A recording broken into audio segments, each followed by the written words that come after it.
What's up? What up? What up? What up? What's going on? Late night with Mark, episode 3. Come on in, make sure you hit that like button, subscribe to the channel, turn on all post notifications. All right, let's get started. Where my button at? Boom. Let's get that out the way. What's going on? Come on in, make sure you guys hit that like button, subscribe to the channel, turn on all post notifications. Episode 3. Get my shit together real quick. Give me a second. All right, boom. Let's see what we got. Shout out to Roger Lacey in the building. Shout out to Ben Barr. Where you been at, Ben? Is you still in the business? Shout out to Kobe. What's going on? Come on in, make sure you hit the like button, subscribe to the channel, turn on post notifications. All right, boom. So we're gonna react to some more of this living crisis, cost of living crisis. I was gonna do some trucking reaction, but I don't want to do trucking reaction. I don't want to do trucking reaction right now. Unless it's something major, I don't want to do no reaction to that. So we're going to continue on this. It's a lot of recession, depression, cost of living, living in the car, living in the storage. It's a lot of that going on right now. So it's plenty of this to react to. So I want to kind of stay on this. And we're going to go from there. It's late night, so we ain't finna be pushing too many buttons. We don't want to wake nobody up. For the people that's driving, I don't want to just, I know y'all chilling, so I ain't going to hit too many air horn buttons. We just going to get straight to it. Let me get my button up, my share button. We going to get straight to it. Hold on, let me see something. All right, yeah, let's get my share button. We get straight to it. All right, here we go. Let's get started. This is not normal. It is 9:40 in the morning, Thursday, September 18th. And this is how our shop is looking. Now, thank God I have a few inspections to do, so I'm going to stay busy today. I have like 14 government vehicles I have to do. But you can't tell me this isn't a government recession. Like, what the hell is going on here? I mean, as you can see, we're so busy. We have so many cars in here right now. 9:30 in the morning. We should be packed. We should at least have oil changes. We should have something. And before the people start commenting that, well, shop charge too much money. Our shop doesn't. We actually charge a lot less than we should to make good margins and actually make money. So we actually undercharge a whole lot at this shop, and we still don't have business. We are probably the cheapest shop in our area compared to all the other shops. Our labor rate is only $135. Other shops are like $150, $160, $180. Dealerships are like $200. And we do decent work. We do good work on cars. We never have complaints. We never have people come back. We never have returns. This is how our shop looks. Where the rest of the workers at? I think some of these people make these videos just because they make videos. Well, they want to be content creators, and they try to make videos of what's trending. But they don't realize when they script these videos, I call it scripted reality, because it's scripted based on what's currently trending in reality and like people's real life, but this may not be affecting them directly, but they want to fit in that algorithm. But they forget little tidbits that a guy like me is looking for. Because if this is a shop on a morning, I think he said Monday morning, whatever day, at 9:30 in the morning, even though it's empty, I would think that I would see some other technicians hanging around the area. That's what I would think. I don't think they're all in the break room. I don't think they're all in the lobby crowding around the register. I would think there would be at least another 1 or 2 technicians in the shop area. Let's see. This has got to be the beginning of the middle of a recession and probably the beginning of a depression. I've been here 6 months. I have not seen it this bad. And it's been like this for the last probably week and a half, 2 weeks. So what's going on? Why is nobody coming in? If you guys are doing work on your own vehicles, respect. I respect that. I work on my own vehicle. You save a lot of money that way, but the people who can't afford to work on their own vehicles and have to bring it to a shop, You said the people that can't afford to work on their own vehicles but have to bring it to the shop can't afford to work on their own vehicles. Oh, is that what he said? Hold on, let's see. why is nobody coming in? If you guys are doing work on your own vehicles, respect. I respect that. I work on my own vehicle. You save a lot of money that way, but the people who can't afford to work on their own vehicles and have to bring it to a shop, they're not even here. I think we're cooked. Is it just me or are we in a global recession? I mean, I don't care what anyone says, we are 1,000,000% in a recession due to the fact that Facebook Marketplace has been popping off lately. Like, people are selling their treasures that they've had in their basement or their garage because they need money. How's everybody surviving? I get paid bi-weekly and we are a family of 4. We have 2 kids. How are y'all surviving? Because I'm not. I got paid today and it's gone. Goes toward the mortgage, cell phone bill, gas and electric, garbage, everything gone. Between insurance, car insurance between my husband and I, everything gone. And then I have to go to the grocery store. This isn't even factoring in groceries for a family of fucking 4. So imagine how it's like every month. It's like, do we go do a big load haul of groceries or do we pay our mortgage? Like I can't do both. And my husband works 50 hours a week. I work 40 hours a week. We can't do both. So there's 2 incomes coming in. And she's saying that they're broke. Now, family of 4, 2 adults, 2 kids, 2 incomes coming in. If what she's saying is true, that could only mean one thing. They're house poor. And a lot of people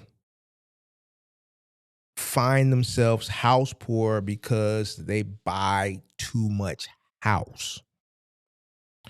And what happens is, taxes go up, insurance goes up. They kind of, for lack of a better word, get priced out. They end up buying too much house than what they need. A lot of people do that. A lot of people want to be in certain areas. They want to entertain. So they buy a house more so to show off, to entertain, and to get validation from certain social, economic groups that they put themselves in a trick bag. I think if you got 2 incomes coming in, I think one of those incomes should cover the cost of living, both checks, right? And then the other income that's coming in, whether it be the husband or the wife, that's the money that you save and invest. You got 2 incomes coming in, that's 4 payments a month. Me personally, I don't understand. I think without having to hear too much details, it can only mean one thing: they're house poor. We can't do both. So how are you doing it? The people that don't have kids are barely surviving. I am not surviving.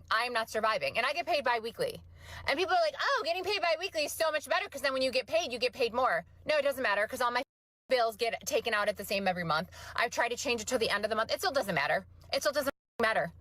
It doesn't matter when you have your bills taken out. Your money is gone. There's nothing you can do. You just have to ride on this floating rock and spend, $150 on 4 products at the grocery store. I can't. I literally cannot.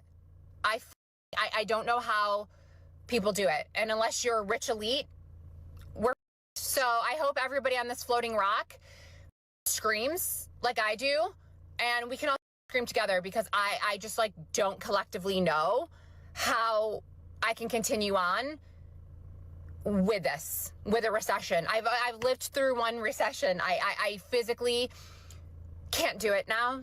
And you can call me dramatic. I don't really give. I'm gonna crash out. I cannot survive like this. I can't. Why do people make these videos? I don't understand that. Why do people make these videos? Like, if I was in a bad situation, the last thing that I would do would be pick up my phone and do a TikTok about it. I was raised that, you what goes on in this house stays in this house. That's how I was raised. What goes on in this house stays in this house. So me personally, I like the last thing I would do is run to the internet to a bunch of strangers who don't give a fuck one way or the other. And 9 times out of 10, when you run to these strangers with bad news, most of them are going to be happy about it because misery loves company. So the last thing I would do, it would give a bunch of people who I don't know fuel to prey on my downfall. People like when you in a bad situation. Why would I put it out there so they can continue to prey on it? I don't listen, I don't understand it. I don't get it. It's very entertaining to me though. It's entertaining. So there's a pretty good financial indicator out there called the used car market. And the used car market is a good financial indicator of how your country is doing because it means that people have liquid capital. If you have liquid capital, you can buy a used car cash because most used car sales are going to be cash purchases. So if used cars are selling well, probably doing pretty good. People have liquid capital. They're able to buy whatever they want. They don't feel stressed about the future. They're buying and selling things at leisure. If the used car market is bad, then people do not have liquid capital. They do not feel secure about the future, and they're hoarding whatever liquid capital that they do have. And right now, the used car market is tanked. It's tanked. No one is buying or selling anything. Mika says, Mark, people necessarily have the articulation ability or acuity to critically think through problems. Last few generations have been socialized to express struggles online and venting. And that's why I'm saying this. I know I be picking on, I be picking on them, but this is what I'm saying. I'm just telling you how I was raised. I'm not picking on nobody right now, but like literally, I was raised. What goes on in this house stays in this house. These were the words that I heard a multitude of times. What goes on in this house stays in this house. All right, so. I don't like, to me, it's weird to go to a bunch of strangers to vocalize that you're struggling. Like, I know that people pray they like to hear when shit is bad for you. So why would you go spread this information to a bunch of strangers who don't care? They're not going to help you. They're going to celebrate the fact that you're struggling. Why? I don't get it. To me, it's a very weak character trait for an individual, both male or woman, to go to the internet and vent your problems to strangers. To me, it's weak.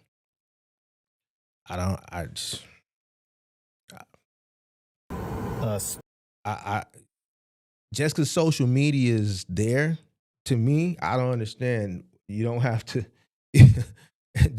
LB, you got to go. And I get what you said. I agree. It's the younger generation. Just because social media is there doesn't mean you bring your problems to the internet. Especially the cash purchases. So not a very good indicator for us as a country or our economy. Either people have no money to spend or they are incredibly insecure about their future. And either way is... I don't think insecurity, when he said people don't have money to spend, I agree with that. Then as far as the others, I don't think it's insecure. I think people are holding their money waiting for better opportunity. I think the people that have money are just hoarding it. People that have money are hoarding it, right? There's opportunity now, but if things go the way I'm thinking they're going to go, things are going to get worse, which is going to present more opportunity. And people that have money don't buy. They don't follow trends, right? They buy when the opportunity, the best opportunities present themselves. So I don't think it's an insecure thing. I just think it's smart money waiting on the right opportunity. It's not good. So we're going to see how this plays out in the coming months. But I don't see that trend ending anytime soon. I don't see it ending anytime soon either. I don't see any indicators of just infusion of money coming into the economy for people to just get out and start spending. I don't see job growth. I just don't. I don't see where it's going to come from. All indicators are pointing in a downward trajectory. So I agree with him there. What's going to happen when people don't have enough money to live? I mean, like literally to afford the basic necessities like food, water, gas in the car. The minimum wage hasn't been raised in 20 years and the prices of everything are going up exponentially. Housing especially. They're trying to criminalize homelessness right now because pretty soon it's going to be a common crime. I am sitting in my car and I'm just basically... They definitely gonna have to figure out something about the housing thing, because the homelessness is just gonna continue to just continue to skyrocket. So they got to figure something out, because the cost of homes are just out of reach for so many people. So they definitely got to figure something out. What it is, I don't know. That 50-year mortgage thing, I think that's anybody that does that is crazy if it comes into fruition. Trying to plan out my next moves because I can't stay here. I have to be out of the place that I'm in currently in 2 days. And I don't know what I'm going to do next. I have been trying as hard as I can to try to find out what the next steps are going to be. But to be perfectly honest, I got nothing. I'm starting to lose hope. I'm starting to lose faith. It's starting to feel like I don't know what to do. I'm like, I can't stop crying. I can't stop panicking. My panic attacks won't start, and now they're starting in my sleep again, because this is a hopeless situation. And as positive as I want to be about this, the world is burning, and I don't have no degree. I don't really have any good job experience. The job experience I have hasn't gotten anything. I've been putting in applications. Nothing is being done. I don't know what I'm supposed to do. I am legitly scared. Like scared out of my wits, because I'm going to be sleeping in my car, living in my car. And I don't even know where that's going to be, because eventually it's just not going to work anymore. What do I do? What am I supposed to do? We're going to... I don't know. For some reason, that one right there, it kind of touched me a little bit. That she not my type either. I don't think, oh, Mark, because you want it. No, she not my type. I think she kind of swing the other way. Fruits. I think she might swing the other way. You dig what I'm saying? She not my type. But I don't know. It just seemed when she was talking, it just had a level of genuineness about it, to the point where it kind of touched me a little bit, touched my little soul a little bit. Like, low key, I kind of feel bad for her, man, because I think she was very genuine, man. You could feel it, man. Hold on. My sleep again, because this is a hopeless situation. And as positive as I want to be about this, the world is burning, and I don't have no degree. I don't really have any good job experience. The job experience I have hasn't gotten anything. I've been putting in applications. Nothing is being done. I don't know what I'm supposed to do. I am legitly scared. like scared out of my wits because I'm going to be sleeping in my car, living in my car. And I don't even know where that's going to be because eventually it's just not going to work anymore. What do I do? What am I supposed to do? We're going to see a massive increase in multi-family homes where kids are moving back home or older parents are moving in with their kids. That's already happening. It's already going on. It's been going on before now. It's been going on. It's going to be rampant over the next 3.5 years with the way this economy is going to get destroyed, the way the housing market is going to get destroyed, the way that medical bills are going to cripple people in financial bankruptcy, the way I think people, if you're in a situation now where you can practice group economics, I think that's something that more people are probably going to have to do. Um, you know, if you're out and you're trying to make shit happen and just rent is just kicking your butt, but you can move back home, I think you should do it. Now, I know there's people out there that say, "Oh, well, you shouldn't move back home. You should figure it out." I think that applied once upon a time. I don't think that applies anymore.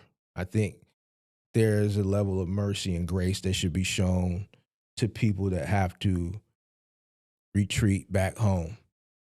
20 years ago, yeah, I think we could be a little harsh and tell an individual, no, you're going to have to figure it out 20, 25 years ago. But now I think, a little mercy and grace needs to be shown. If an individual has to, go back home to save up some money because they've gotten priced out of, being able to afford rent somewhere that's economical, not somewhere that's luxury with amenities, things of that nature. If a person can't afford, an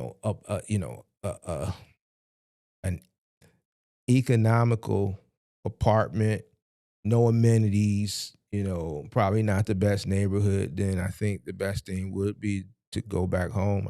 I don't think there's anything wrong with that. student loans and education is going to be unobtainable to pay for people. I mean, it's already been happening over the last several years. It's going to rapidly increase. And my wife and I are fully prepared for that to happen to our kids as they are going out and trying to even find work, any kind of work in this country is nearly impossible for young people because I think he's smart.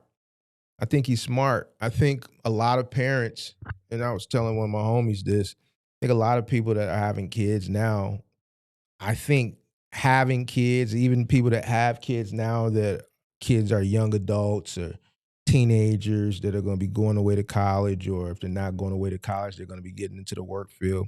I think people need to really just understand that you may be taking care of that child for the rest of his life in some way, shape, form, or fashion. As things go on, it's going to get more difficult and it's going to be hard for kids to find their way on their own.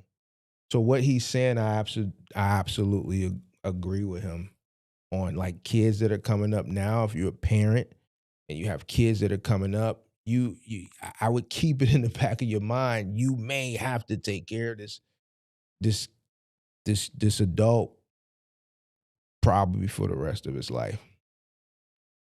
So I 100% agree with him on this, because I was literally having this conversation with somebody else not too long ago.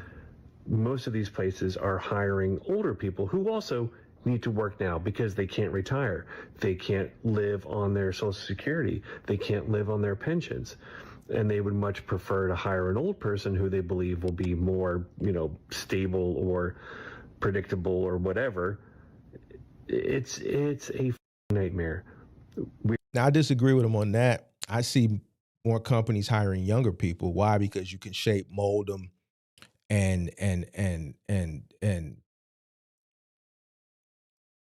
shape their mind to what you want it to be. older people are stubborn. They know right from wrong. You can't really manipulate. That's the word that I'm looking for. You can't really manipulate an older person like you can a younger adult. I disagree with him, and I see it different. I see older people that need a job not being able to get one. I remember a job that you would see a lot of older people do back in the day. They would work the fitting room at Marshalls or TJ Maxx, or if you went to Macy's, it would be fitting back then. I don't know if they still have fitting room attendants, but they would work as fitting room attendants. If you go a little bit further back in the day, for my OGs that's up there with me in age, remember layaway. The retirees that were looking for extra work, they would work the layaway counter, right? Because you would go to the layaway counter. But people that was poor, you know what layaway is. We used to go put things on layaway. You put the shit on the counter, and then they take it and they put the ticket on it. And if you had something to pay, you pay on it, and they hang it up. It would work the layaway counter. These were jobs that you would see like older people work. But companies now, they want people that they can manipulate. You can't really manipulate an older person. So I see it different than what he's saying. That I disagree with him. They're supposed to live and die and work and be productive, and that's it. That's all the power structures in this country want. I'm trying to enjoy my last days within this unit that I've been renting for so long. Really sad that I have to leave because they decided to raise my rent $700, and I already pay $2,300 without parking fees, which is $185, and plus utilities. So I'm paying $2,600 a month, and they still decided to raise my rent for another $700. So they want me to pay now $3,000 base rent. Are you kidding me? I believe in full transparency. I'm not gonna sugarcoat or lie about anything. I'm gonna be completely real on this page. I'm struggling, bruh. I've been looking for a 2-bedroom apartment. I have a baby. We need that second room, and nothing goes for less than $2,500 a month. How are some of you guys doing it? How? With car insurance, car payments, rent, gas, and a few other things, how are you guys making it through? I'm barely just making it by, and I have a pretty decent job. I got paid pretty well to hold the family. But 25? His girl ain't working. Notice he hasn't mentioned, he says, I get paid pretty well. He's speaking in terms of just him working. She's not working. He's a Hispanic guy. He said they had a kid. So 9 times out of 10, I could be wrong, but based on how he's articulating the situation, and then he's Hispanic, so just putting 2 and 2 together, she's probably not working. That's the problem. Let's finish it out, and then I'm going to give my thoughts on it. $2,500 a month? Like, are these people like going crazy? And like now I'm looking at like actual like not apartment buildings or like luxury apartments. I'm looking for people who own duplexes and have like multifamily homes. They're charging the same thing. And the apartment's like beat up. Like, what's wrong with people? He doesn't understand business. So his partner, his girlfriend, his wife, spouse, whatever, she's clearly not working. So he could fix his situation by just adding another stream of income. She can go to work. They could put the kid in daycare. Now, as he's talking about rent, a lot of the rent is going up because the taxes are going up. If I rented this unit, let's say I rented this unit last year, I would have to go up on that tenant. If they wanted to stay here, I would have to go up on them this year because Brandon Johnson raised the taxes. I wouldn't have a choice. That's just the way it is. Insurance goes up, taxes go up, gotta go up.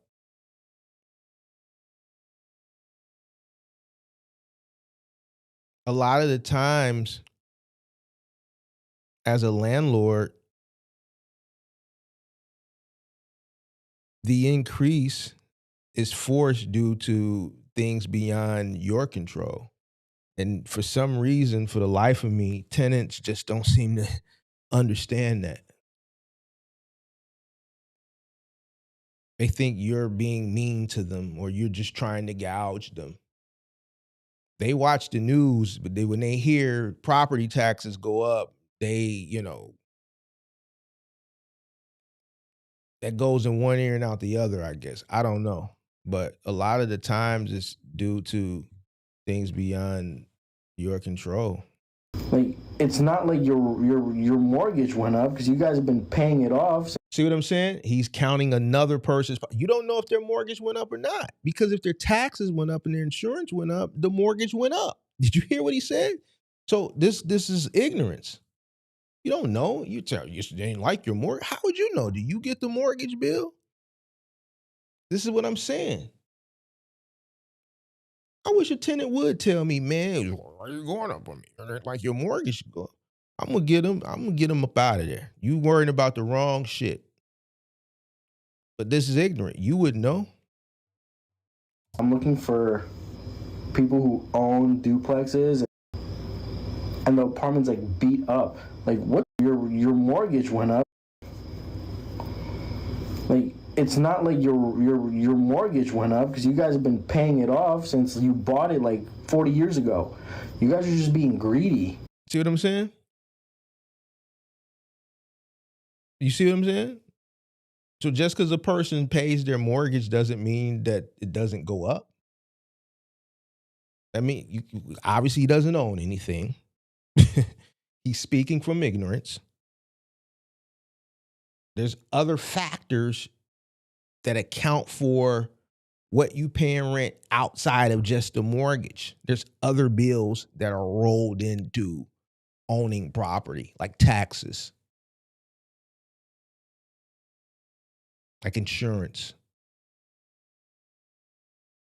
like maintenance. Ignorance. Oh, I'm doing it just because everybody else is doing it. You're gonna have to kick people out because they can't pay you. Don't make sense to me. People are really frustrated with how rent is going up. Now, to what he was saying, mortgage payments actually do go up. Obviously, if you are a homeowner, you know that. Yeah. Because of property. That's what I'm saying. These people that don't own homes, these people that don't understand business, they speak from emotion. I say it all the time during the day. You see me make fun of people when I say, see, I could tell you don't own shit. You talking like a consumer. I could tell you don't own shit. Y'all hear me say it to people all the time. People speak from ignorance and then they expose themselves. You see what I'm saying? Emotions, people have to take emotions out of the equation and speak from logic. And if you don't know what you're talking about, don't say nothing at all. Taxes and the rising cost of insurance. So mortgages do go up. And, I can understand that if you are a homeowner and you are renting out the home, you might want to adjust for those increases and reflect that with what you're asking for rent. However, I do understand that a lot of these landlords are asking just too much, because instead of just asking for a little bit more to account for this adjustment, a lot of them are just trying to look at what is the going rate, and they want to keep up with that rate. And because a lot of people are asking so much for rent, they increase their rent, and that is where people are finding that they're struggling. And yeah, we're getting to the point that, people, if they can't afford those prices, then they're not going to be paying the rent. So at the end of the day, it's going to be, it's hurting the renter right now, but then it's going to be hurting the landlord as well. It's going to be a lose-lose situation. And another thing too, a landlord may have, taken out some equity from the home, which would increase their mortgage. But nevertheless, I still think that a lot of people are charging too much because they're looking at like the market rent, and they're basing what they want to ask off of that instead of just thinking about, these real families and trying to maybe cover their mortgage and then maybe make a little bit of a profit because it is a business for them, but to not ask for these crazy amounts of rent that you are seeing all over the place. People doing it at that point to keep up with the comps. That's all. New Jersey is such a scam, and it is pushing people out of their homes, and it is so irritating. Not only are the home prices skyrocketing, taxes are unbearable, but now they whack you with these incredible, unrealistic electric bill costs, and we're going to talk about it. I just got our electric. Everybody's getting the high electric bills, and that's due to, well, I'll be the bearer of bad news. Somebody's got to pay for all this electricity that, Sam Altman and Mark Zuckerberg and everybody that's in this AI race, all the power that's needed for AI, all the power that's needed for, your electric vehicles. But let's just keep an AI. All the experimentation and the building that's going on quietly behind the scenes, somebody's got to pay for it. And you're paying for it. Believe it or not, we're paying for it. And they're not telling us we're paying for it.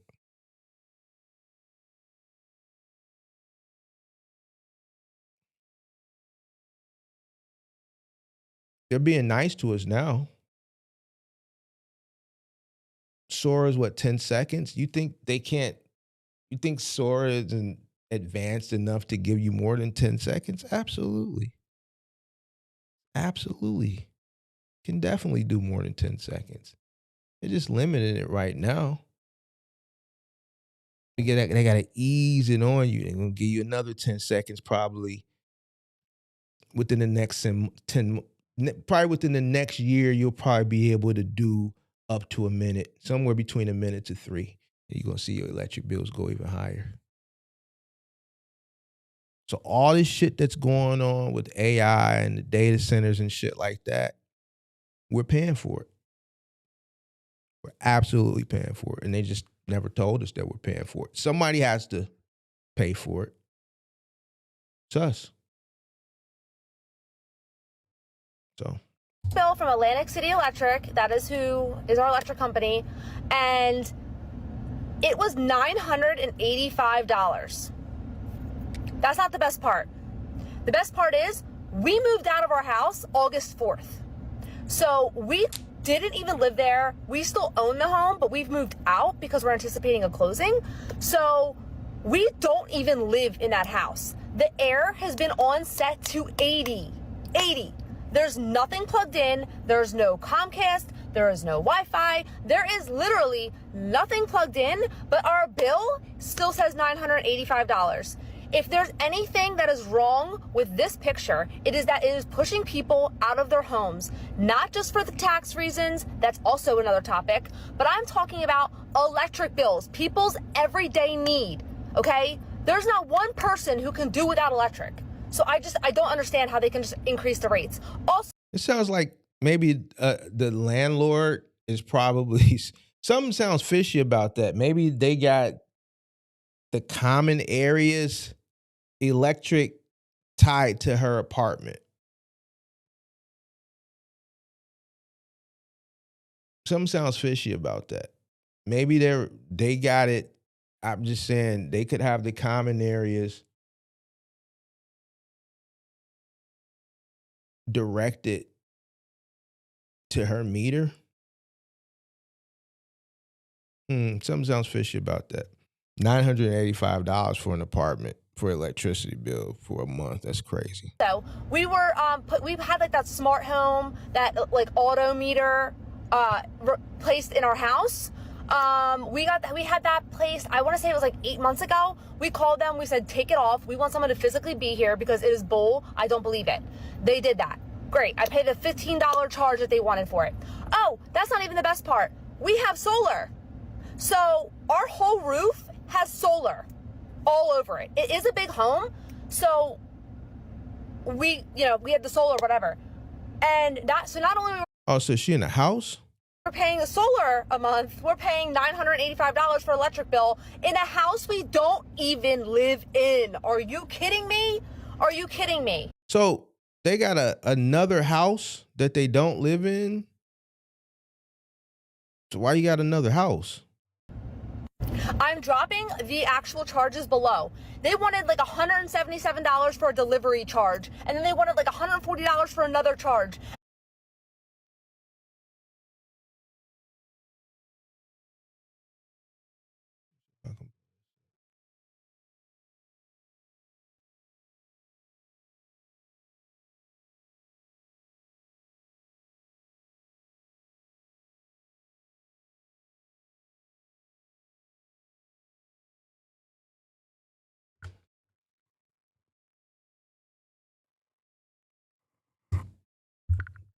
Beginning balance, 665. Balance is September 8, 2025, 519. Delivery, 142. Supply, 177. Other charges, 146. Total amount due, 985. Wow. It's a lot of money, man. It's a lot of money, man. And then there's like another thing for another charge on top of the $519 balance that when we don't even live there, I literally, and I feel absolutely terrible for the people who literally live paycheck to paycheck and can't control it. Like, you have to have your air conditioning on. What do they expect people to do in this situation? New Jersey is pushing people out of their homes, and it is absolutely devastating. Something has to be done. I'm tired of sitting back and watching. Gas is up, electric is up, gas for the cars is up. Like, everything in the whole entire country is hiking up, especially in New Jersey. If you're not familiar, houses in our area, the taxes are like, well, where I lived, the taxes are like $15,000 to $18,000 a month, depending on which lot you have. So not only are taxes outrageous, now we're faced with electric. Please explain to me these charges if you work for Atlantic City Electric. $15,000 to $18,000 a month for taxes. That means you're living in a mansion on a big lot. That's what that means. That means you can't afford a mansion. That's what that means. Explain those charges. What is this shipping charge? You're not doing anything. Like, I'm so mind blown when I saw that bill. Okay, so obviously the property taxes are not going to be $15,000 to $18,000 a month. I'm assuming that she meant yearly, but nevertheless, to her point, it is getting harder and harder for people to pay their bills, to stay on top of everything, and people are foregoing their payments because they just can't afford it. And right now, that's going to... I'm gonna be honest with you. If that's just now getting to that, taxes been like that here. Especially like in suburbs here, like the suburbs, like south suburbs. There's some south suburbs here where taxes are like $13,000, $14,000 a year. So and higher. So again, not only hurt the person, the consumer, it's going to hurt these companies as well because they're hijacking their costs so much and nobody can keep up with these. Hi, everyone. I thought I'd share another non-traditional economic indicator that is sounding an alarm, and it's absolutely heart-wrenching. And this economic indicator is a surge in pet owner surrenders. Shelters across the U.S. are reporting a surge in surrenders with financial hardship as the primary driver. The financial hardships are happening as there are job losses, as the everyday cost of living has gone up, and also the cost of caring for a pet have increased. The cost of pet food and treats, beds and toys are all affected by tariffs. So institutions like the Animal Care Center of New York has suspended all intake because of capacity issues. The Charlotte-Mecklenburg Animal Care and Control in North Carolina has reported a 43% surge in animal surrenders versus this time last year. And the Chicago Animal Care and Control has reported that if their surrenders continue at the pace they're at in 2025, they will see 3 times the surrenders in 2025 versus 2024 and 6 times the surrenders versus 2023. And on top of this, adoption rates are also declining, which is heartbreaking. So if you have the resources and ability to adopt a new pet, your local shelter likely really needs your help right now. This message is for the ones that don't watch the news or that don't know that it's right in front of them about this current car market crash. So many people are like, not in my state, not in Texas, not in Florida, not in New York. I work with dealers nationwide, virtually every dealership across the country. And here's the telltale signs that you know we are in a true car market crash. For one, the lots are overfilled. They are filled to the brim. In fact, they're in overflow on their side lots because they're so full. Why? Because cars are not selling. They're sitting on lots an average of over 120 days, and we have not seen that since pre-COVID. Sign number two, dealers, manufacturers, dealers are really pumping out that manufacturers are offering 0 to 2% financing right now. We have not seen that since pre-COVID days. The market is crashing and has been crashing since October of 2023. All you got to do is look. And if you want to find out how long a vehicle has been on the lot, you go to a car aggregate site. I personally use Car Gurus and Car Edge. It's going to show you how long that vehicle's been on the lot. That way, when you get to the dealership, you can call them out on their BS and say, hey, look, I'm in front of you. I've got the cash. I've got good credit. I've got whatever it is. I don't need debt, but you need to sell this car. And this car, I want it. It's been on the lot over 120 days. I want it for X. And I'm seeing discounts up to 40% off. So we're at Target, my daughter and we're shopping for like regular household stuff. And I know it's Target, but I had to pick up a prescription. Look at this. We needed to get paper towels. A thing of Bounty is $33. Yeah, paper towels. I ain't gonna lie, because I get the big bundle thing, man. That shit, I pay like $30 for it. It was like $29.99, some shit like that. That shit is ridiculous. I remember the big 36 or whatever it is, that big 36 bundle. I remember that shit used to be like $18. $17.99, $18.99, man. That shit is $30. So I agree with her on that shit. That shit is crazy for some paper. $33 for the big thing of Bounty. We're gonna have to go over to Costco because absolutely not. So, out grocery shopping at Kroger's, and I want y'all to look at this. Look at this. $23 for 2 pounds of lunch meat. $23. How the hell we supposed to feed our kids? Let me see how much that. It's $11.99 a pound. What the fuck? Man, you better go to the frozen side and get the Oscar Mayer. What's wrong with this dude? He want the cherry wood ham. That's why you paying $11.99 a pound, bro. Come on, man. Go over to the damn freezer aisle. Get you some Eckrich, some Jenny-O, some Oscar Mayer. And this shit probably like $3.99, or they might have 2 for $5. You go to Kroger, they have plenty 2 for $5s, or 2 for $7. You want the expensive ham. You want cherry wood ham. It's $11.99 a pound. That's why you paying $20. Pounds of lunch meat. $23. How the hell we supposed to feed our kids on this crap? Your kids don't gotta eat cherry wood ham. They could eat Oscar Mayer ham, or Jenny-O, or Eckrich, or what's the one in the green one? Is that Jenny-O, Eckrich? I think that is Jenny-O. Yeah.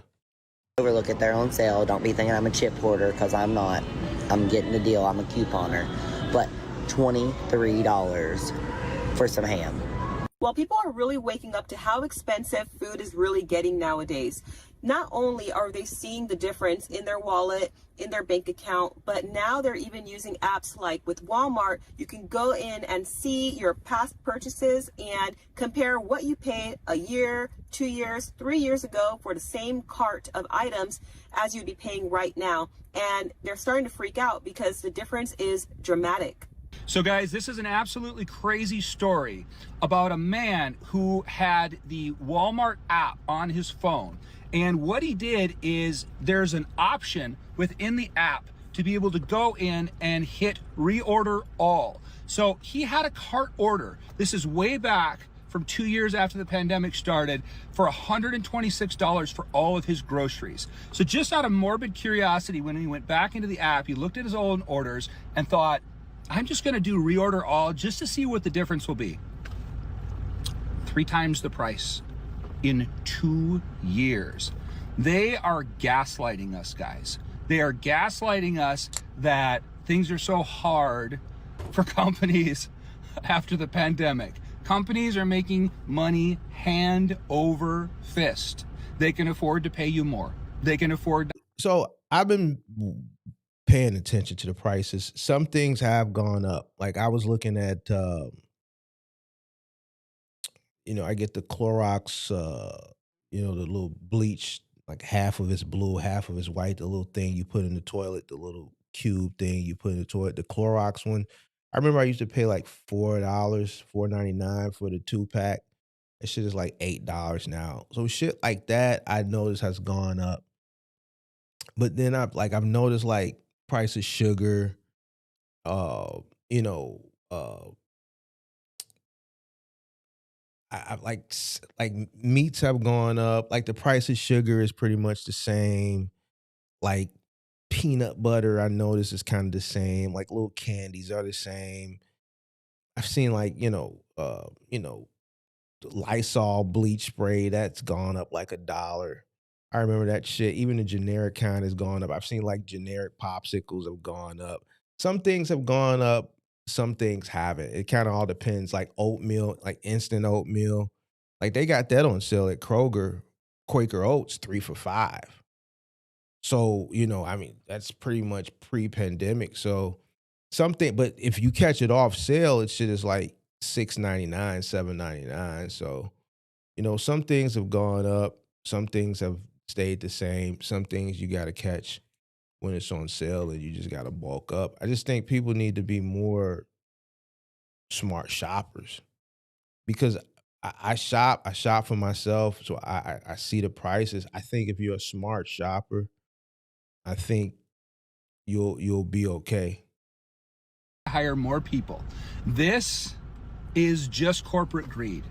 The cost of getting meat, getting vegetables out of the ground, farming things up, shipping them has not gone threefold in 2 years. These companies are just making extra money off of all of it.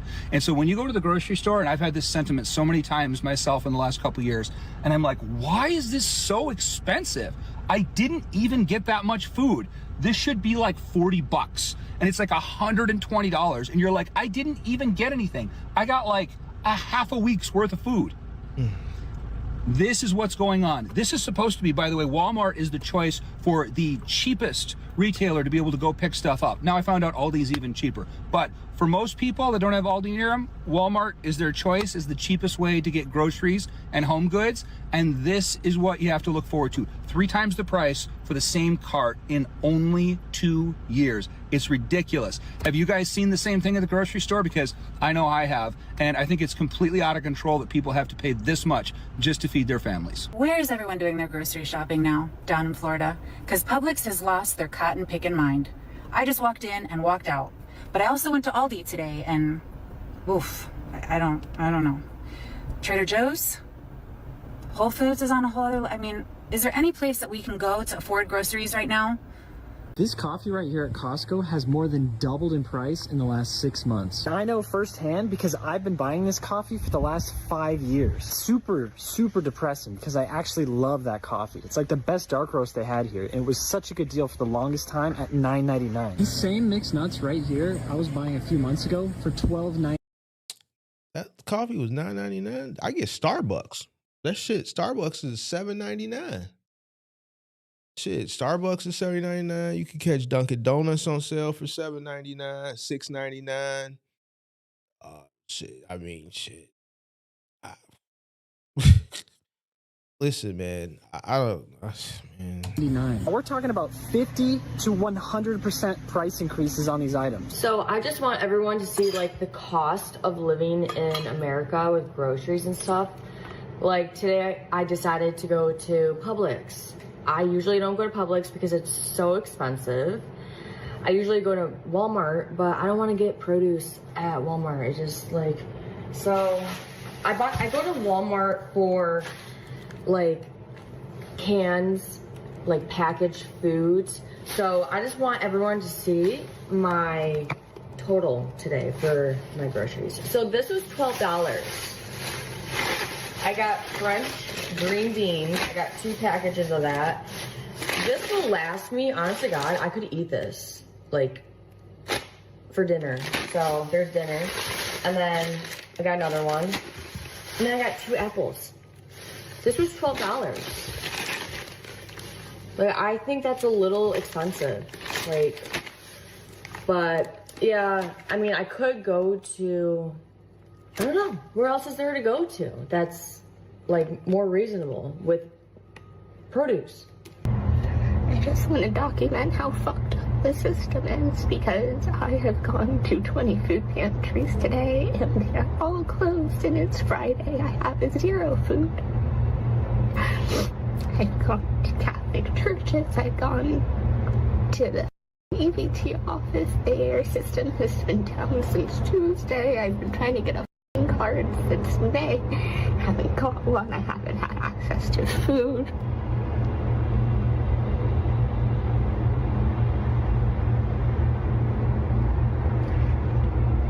And then I came here for help. They were like, just go across the street. So I did. And I was like, your office isn't even open. Can you call them? Can you help me? Can you do something? Please. So I don't know how many people out there are running into the same issue with food banks, but it is really heartbreaking to watch a video like that. And there are actually some issues going on with the food banks right now. In fact, in early 2025, the USDA canceled 500 million in food deliveries under the Emergency Food Assistance Program, leaving lots of food banks scrambling to fill the gaps. And I have an example of this. So the Food Bank of Delaware, they actually lost 19 shipments, which equals nearly 900,000 meals. And in Nevada, 1 million pounds of USDA donations were abruptly canceled. So that's affecting a lot of people there. In Houston, the food bank saw a 15% budget cut, losing 11 million annually. That is a lot of food that these food banks are not getting. And these are just a few examples that I have. And then the other issue with the food banks is that donations are down. That's not surprising with the way the economy is going right now. Typically, people are donating food when they have excess cans, or they'll spend a little bit of extra money at the grocery store and then donate to one of their favorite food banks or a charity. But right now, people are not having the extra money to even do that. And they're not even necessarily thinking about doing that because they're so concerned about just feeding their own family. I am at my local farmer's market today on a Saturday, and I think what I'm seeing here today is very indicative of a huge change that is happening in our culture. And I want to talk about it a little bit because Listen, bro. Man, it's like not the lady who was crying a minute ago, not her, but everybody else, like the dude with the coffee and all this shit. I do my own shopping, bro, and it's just I just think people don't know how to shop, bro. Like, bro, why do you need $10 coffee? Listen, when I seen the coffee prices going up there, like I got a threshold. You know what I'm saying? I'm not gonna pay more than $10. I'll pay $10, but like I'm not gonna be paying once coffee got to $13 and $14 and shit. Like I'm not gonna pay $14 for no Dunkin' Donuts coffee. So I switched to Starbucks. Starbucks was a little bit cheaper. Then the prices slowly start to come back down. You know what I'm saying? So right now, Starbucks is like $6.99, $7.99. It's like it's on sale right now at Kroger. They get Starbucks. Sometimes Dunkin' Donuts is on sale. Get Dunkin' Donuts. I just get coffee, just me personally, and I'm just using that as an example, really, because in the morning, And I just started drinking coffee maybe like 3-4 years ago. For the most part, I drink it black.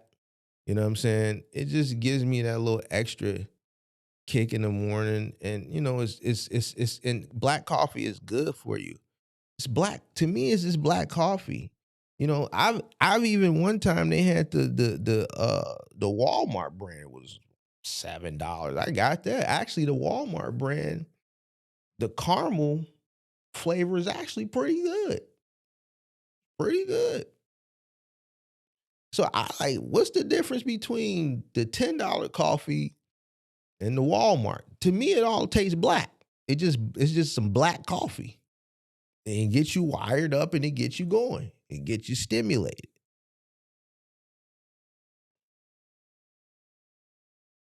You know, when you see sales, like so I get the Ore-Ida French fries.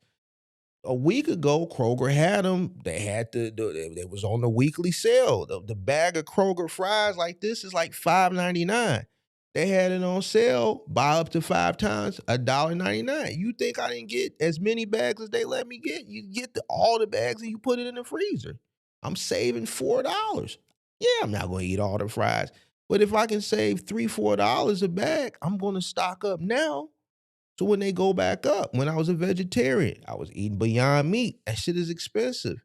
$18 for a box of little burger patties. When they had this shit on sale for $11.99, I would get 2 or 3 boxes.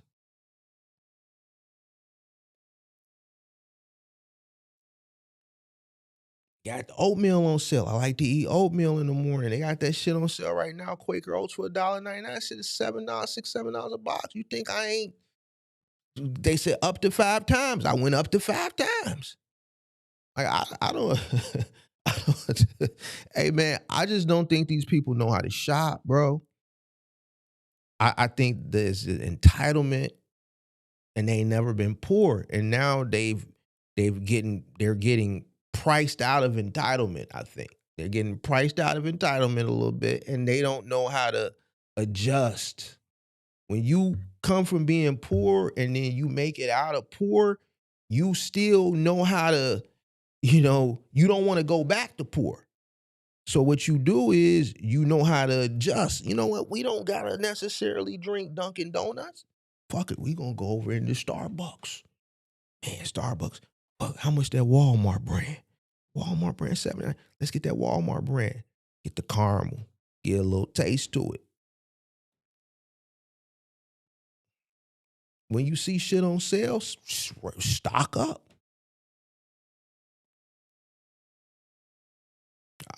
I am a vendor at this farmer's market. I'm not just a shopper, which means I'm selling things. And I quit my 9 to 5. My husband quit his 9 to 5 to be vendors.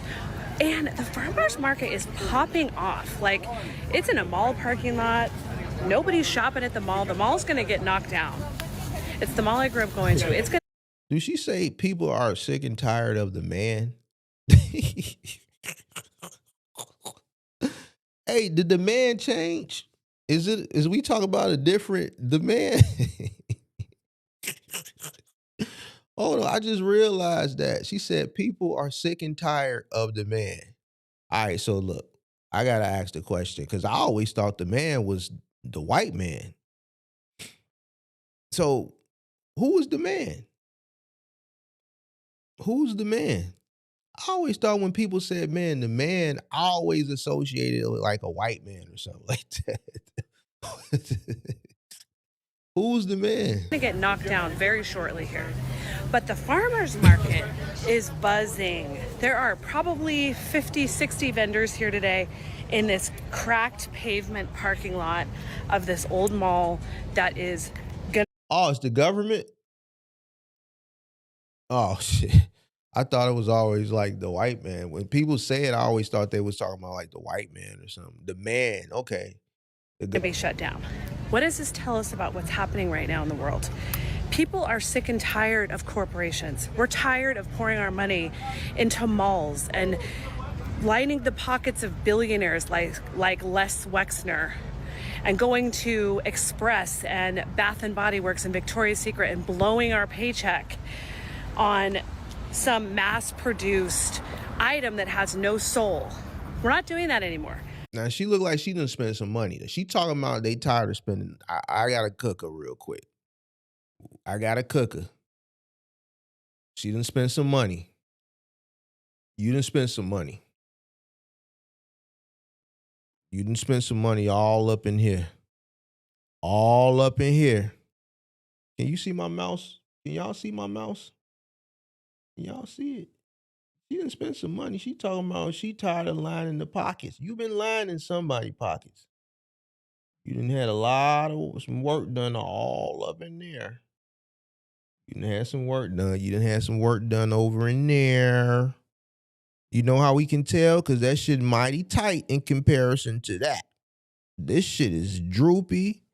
It's saggy. I don't know if they got shit for this yet. Can y'all see my mouse? Y'all see this? See how droopy and saggy this shit is right here? They probably ain't got no shit for that yet. But this shit is all tight. She done spent some money. So now you want to preach to people about not lining the pockets. You've been lining the pockets of the surgeon. And Body Works and Victoria. Look at her skin right here. Look how loose and shit that is and how loose this is. But this shit super tight. And look at them lips. Them lips all full and shit. Come on now. Victoria's Secret and blowing our... You blowing your money. Lining the pockets of billionaires like Les Wexner. And going to... She said like Les Wexner. Like Les Wexner. Lining the pockets of billionaires like Les Wexner. And going to Express. Why she do a little lip like that? That's how you know it's stiff. She got a stiff lip from all the surgery. Left like Les Wexner. Watch that. We're tired of pouring our money into malls and lining the pockets of billionaires like Les Wexner. And going to Express and Bath and Body Works and Victoria's Secret and blowing our paycheck on some mass-produced item that has no soul. We're not doing that anymore, which is why the mall behind me is shutting down. And we're also not, we don't have the wherewithal or the money to do that anymore because the man, the boss that we spent 20 years devoting our life to and working for, is firing us for cheaper labor. The man's not insuring us. The man's not paying us a livable wage. The man is not giving us raises. The man is giving himself raises, but not us raises. So what does that mean? It means we can't shop at malls anymore. It means we don't want to work anymore for these corporations that don't care about us, that don't have any loyalty to us. We're not going to spend our lives doing that. She wants y'all to know that she spent a lot of money on. She spent money on her face. She's letting us know by steady putting the camera like right there on the face. We see it. We see it, baby girl. We want to break out of the matrix. We want to eat food that is grown in farms and not mass produced, not mass grown with pesticides and chemicals. Wait, what the fuck? Was that her nails? We want to break out of the matrix. We want to eat food that is grown in farms and not mass produced, not mass grown. What the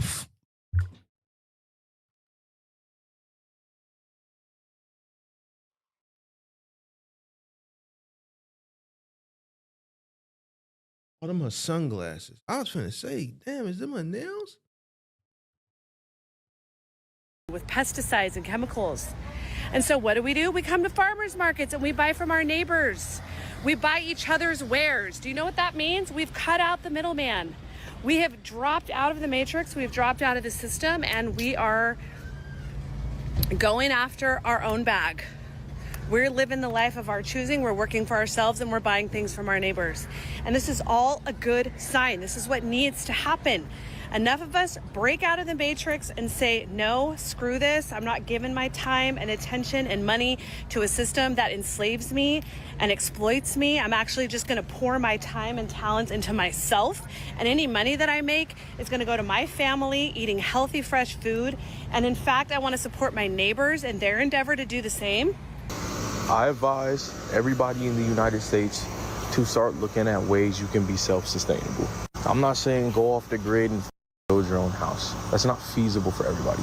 But there are little ways, little things that we can all do to get our autonomy back. And I think one of the biggest things we all need to look into in the year 2026 is planting gardens. And if you don't have the bandwidth to plant a garden, you can get a pot, you can get some dirt, and you can get some seeds, right? Do not make up an excuse and convince yourself that that excuse is good enough. Next year, 2026, Project 2026, whatever you want to call it, I like calling it the Eden Project, whatever y'all want to call it, we are all planting fruits and vegetables so we can be less reliant on the system that we have all subscribed to and we're born into. The first step is getting knowledge. I challenge everybody on this app to learn and start pursuing a garden and create a plan around your living situation on how you can start a garden. And you can start a few plants so you can eat those and feel accomplished. We are creative beings. This is how the world really works. I challenge everyone to start a garden and plant some plants. 2026 is the year of rebirth. 2026 is the year Americans get closer. Plant no garden, dude. I ain't got time for all of that, man. I hear you and shit, but bro, I don't even have a backyard, bro. I gotta check with the condo association and ask if that's okay. I don't. Even if I had a backyard, I'm not planting no plants and shit, bro. I didn't study horticulture. I ain't no horticulture, bro. This man up here preaching about planting some plants and fruits and vegetables, bro. I'm not into horticulture. Man, nobody finna be doing all that, bro. Tweaking. With or without permission from anybody, we are getting our autonomy back. I really love what these people are talking about here. Basically, shrinking back down your supply chain, getting more local. That's some middle American shit. I'm a city guy. We not doing that, bro. Supporting your local farmer markets, and also the Eden Project. I think that's a great idea. You know, anything like that that encourages people to grow at home, you know, get a bucket, get a grow bag, do what you can on your balcony, on your patio. If you have more land than that, great. Do what you can, because, you know, a lot of people will say, hey, I can't do anything with one pot of food. That's not going to feed me and my family. Okay, I get that. But if everybody grew what they could grow, then you're going to start making your food supply more local. And then as a community, everybody could start working together. I think it's better to look at doing what you can do versus thinking, I can't take care of 100% of my needs or 50% of my needs, so I'm not going to do anything at all. I don't think that's the right approach. I think the approach should be, if I could even supplement 5% of my food, or if I can supplement 10% of my food, or 25% or 50%, whatever it is, I should do it. I should start taking responsibility for that. It's a goal that I think everybody should work towards, because why not? What's the harm in that? What's the harm in trying to be a little bit more responsible for our food supply? Every day I wake up wondering where I'm going to stay at night. Oh, no. Being that I'm 63. Oh, God. Jesus Christ. Oh, God. This is finna be a sad one. I could tell already. And I should be homed somewhere in a nice place with a nice bed. I wish every day that I could be out. So I do a lot of wishing. I wish I could find some place and cook a meal. And it's hard living here because I'm in my van, because I'm limited to what I can do. So I've got a lot of dreaming going on. This is my house, and my bed and my storage underneath, my ice chest, my clothing. My bucket is, you know, just a 5-gallon. You have your plastic bags. You have a toilet seat, which I got at Walmart, and it is a toilet seat, a plastic. It works just fine. Not a lot of room. You get used to it, though, when you have to. You make it your own. It's hard to decide what you're going to do every day, because you're spending a long time every day waiting in your car to live your life, because there's not a lot to do. It can happen to anyone. It happened to me, and I never thought it would happen to me. As long as it takes, I'll make it work because I need a place to live. So I will make it work. You live one day at a time, and you hope that things get better for you. So wages haven't gone up, but the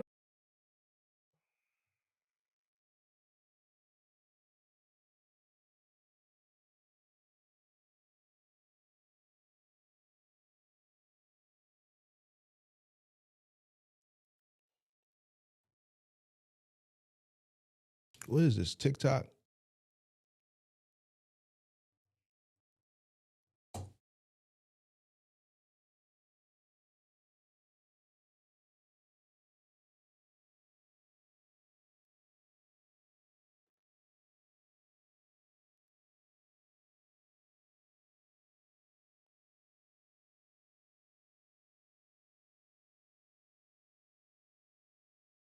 Is this TikTok or is this Instagram?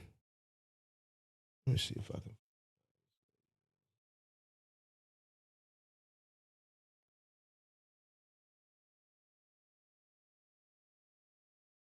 Screenshot this and see if I ain't got the name. Need to figure out what her page is.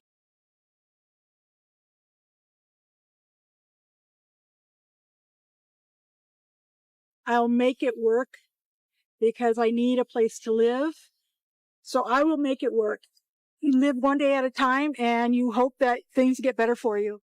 So wages haven't gone up, but the rent has gone up. I read a big article today about Florida. Florida has gone up 40% to 50% in 5 years on the rent. It's forcing people to be homeless. A lot of people are living on the streets because they can't afford an apartment. This is my tent. There's my little deferring ditch. There's my kitchen. Yes, I am out in the woods. But here's a little secret. I got plenty of privacy. But if you will look right there, there is a road. You can't get to it by vehicle from here because I kind of weave through the trees to find my spot. But in case of emergency, I can just walk right over there and get me some help. But I prefer staying out here. You're way back there, that's my latrine. I won't be using it until it dries out.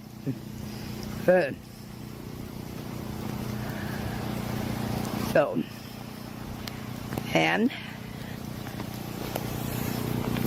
let me introduce you to the crew.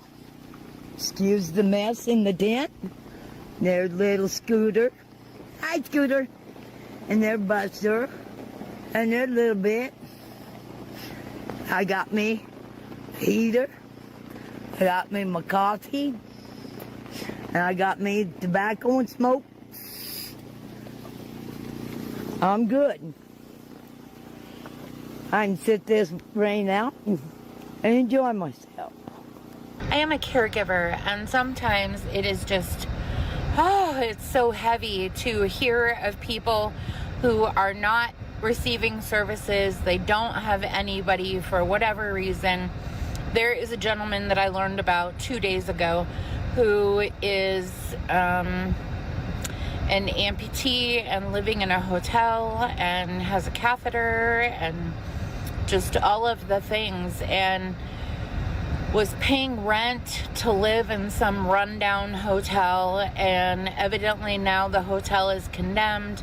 They've shut off the power, I'm sure in an effort to get this person out of there. And it's just, I don't know, it's heartbreaking. And I don't have extra money. I'm going to be lucky if I make my bills over the next month. But if I had the ability, I absolutely would help this person. And it's just so breaking to hear about, you know, these situations with our elderly people. Like, we take better care of prisoners than we do our elderly. And I just, you know, for the life of me, I don't understand that. I used to work in jails, and they're so entitled. I don't know. We've got to do better. As the housing stock shrinks of available units, because me off, man. I don't that's like the to other see thing. like kids and babies, and I don't like to see old people in them situations like that. And then I think about a year ago, and I think about 2 years ago. Then I think about these debates when these people came on my channel earlier this year and wanted to argue with me about some shit that I don't want to bring up because I don't feel like going back and forth with these people again for months and months and months and months and months. But you got people that are citizens of America, older senior citizen people that have to live in their vans, older people who, you know, are senior citizens who should be able to get a good night's rest, who, you know, if you're getting older, you know, your body isn't as agile as it once was. And this older lady has to sleep in the back of a van. Or this other older person has to sleep in the woods.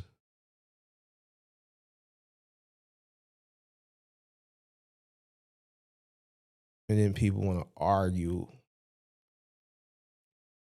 and make up excuses for people who aren't American citizens,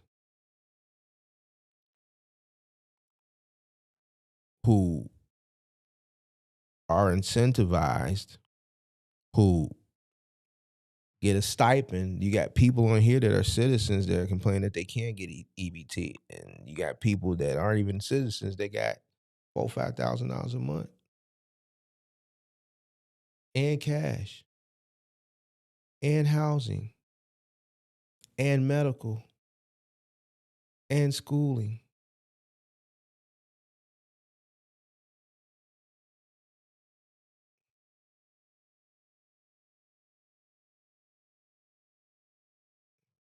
We've had a huge population increase, you know, and then we have people like me, the baby boom, and we are the new homeless, some of us. I mean, some people have been homeless so long, they aged as a homeless person. But a large contributor to homelessness today are older people who are able to hang on, have a low level job, live in a trailer or a small house, or, you know, somewhat poverty. But then an illness comes along and everything's gone. They can't pay a medical bill. You know, the car's repossessed, the house is gone. So there are a lot of older people, and that's a whole different order of service needs, because these are people sometimes with diabetes, advanced cardiac conditions. They've not been homeless before, so it's quite a shock to their aging systems to be in that situation or in shelters. I just found out that the fastest growing demographic of homeless people are the elderly. They've been priced out of their homes. So tell me, how did you end up homeless? I don't have money. Everything is going up. The prices in the supermarket, everything. She says the rent increased by $400 a month. Imagine that you would be homeless? No, never mind. Never mind. No. You listen to somebody told you that the homeless idea disappear.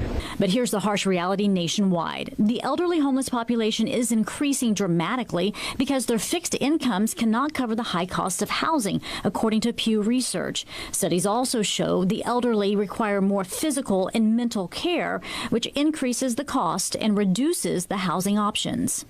The fastest, largest growing population of unhoused, unsheltered, homeless individuals are the elderly. I'm praying for him because I really and truly understand. A startling number of South Florida senior citizens are experiencing homelessness. One woman was brave enough to share her story in hopes of helping others find their voice. Carolyn's clothes hang neatly in the back seat of her car. I'm a neat freak. And are organized in the trunk. This is my dry cleaning my silks, which I can't afford right now. Dry cleaning is the least of her concerns for this 78-year-old. She's been living in her car for nearly 2 months because she can't afford a place to live. I look at it as a journey. I've had many journeys in my life. Money is tight because her only income is Social Security. She's sold many of her possessions over the last few years, but she still doesn't have enough money. We spoke with her here in a well-lit parking lot in North Broward, where she spends time doing word puzzles. Where it has the large letters for people like me. And sleeping, sitting up. Since I've been here, I sleep here in this seat, squinched down. My ankles and legs are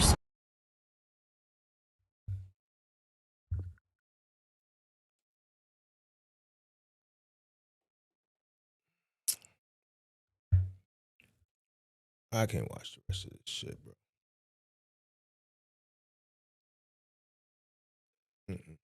I can't watch it, bro. When I hear these young people out here complaining, they complain about their situation from a sense of a place of entitlement. I don't know what these older people's situations are.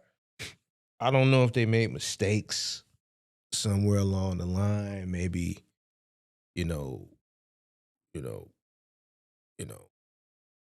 I don't know. I don't know if they made mistakes.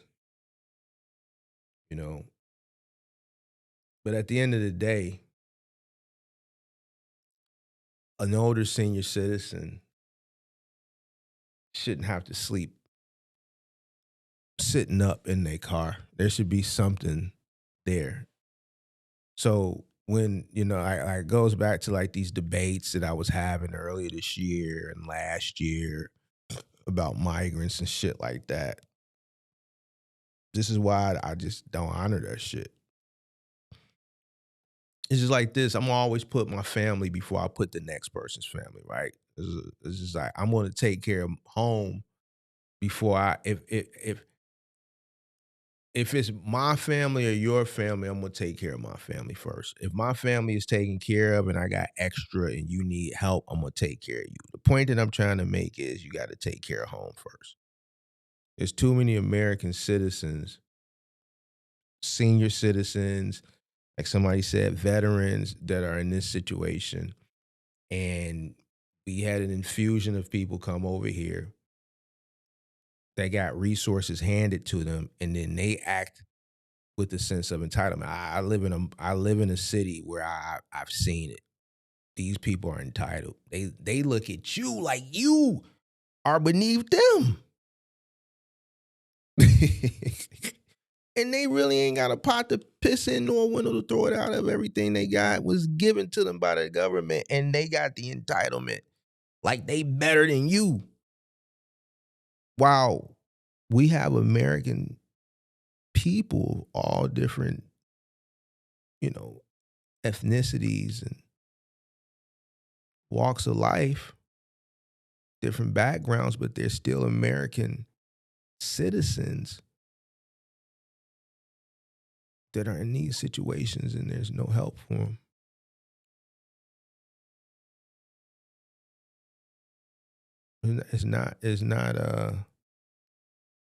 It's definitely not fair.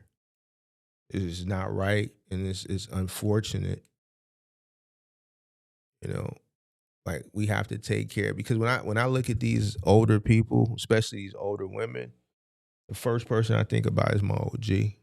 Now, my OG ain't in this situation by the grace of God. We've always been people that when, if you watch my channel,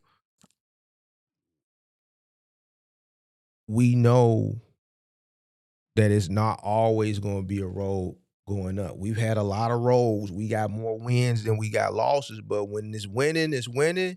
We taking care of responsibility by the grace of God. We got her house paid off 10 years early. We paid that house off in 20 years on a 30-year mortgage. So her house is paid for. She's retired. She's fine. But I think about her when I think about these people because these are somebody's parents. These are somebody's grandparents. So I think about, do they have children? Do they have grandchildren? Do they have family?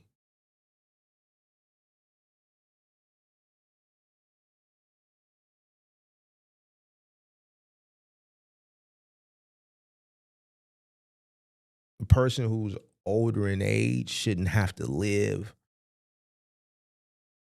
sleeping upright in their car and playing word puzzles all day. They should be enjoying the latter years of their life. Their life shouldn't be reduced to just sitting upright doing word puzzles and sleeping upright.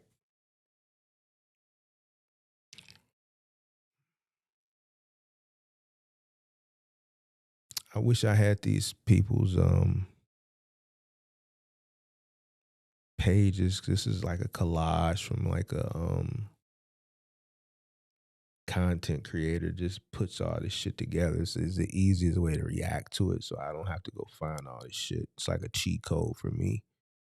And they don't, like, nobody gives credit to people. I'm like the only person who credits people. Like, so you can't even, but man. From having to sit all the time. I buy jug water. It's cheaper. And I eat one meal a day for $2.02, and then I get a free senior drink. She gets free gym memberships as part of her Medicare plan. I do go shower and do my makeup, my hair. Very brave.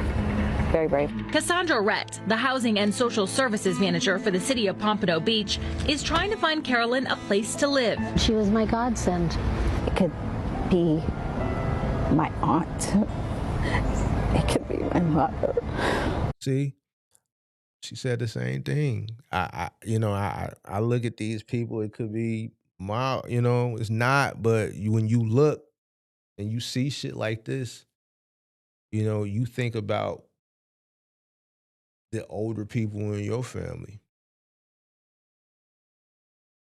So it just breaks my heart just how humble Carolyn is. Cassandra says she is seeing more and more seniors in need.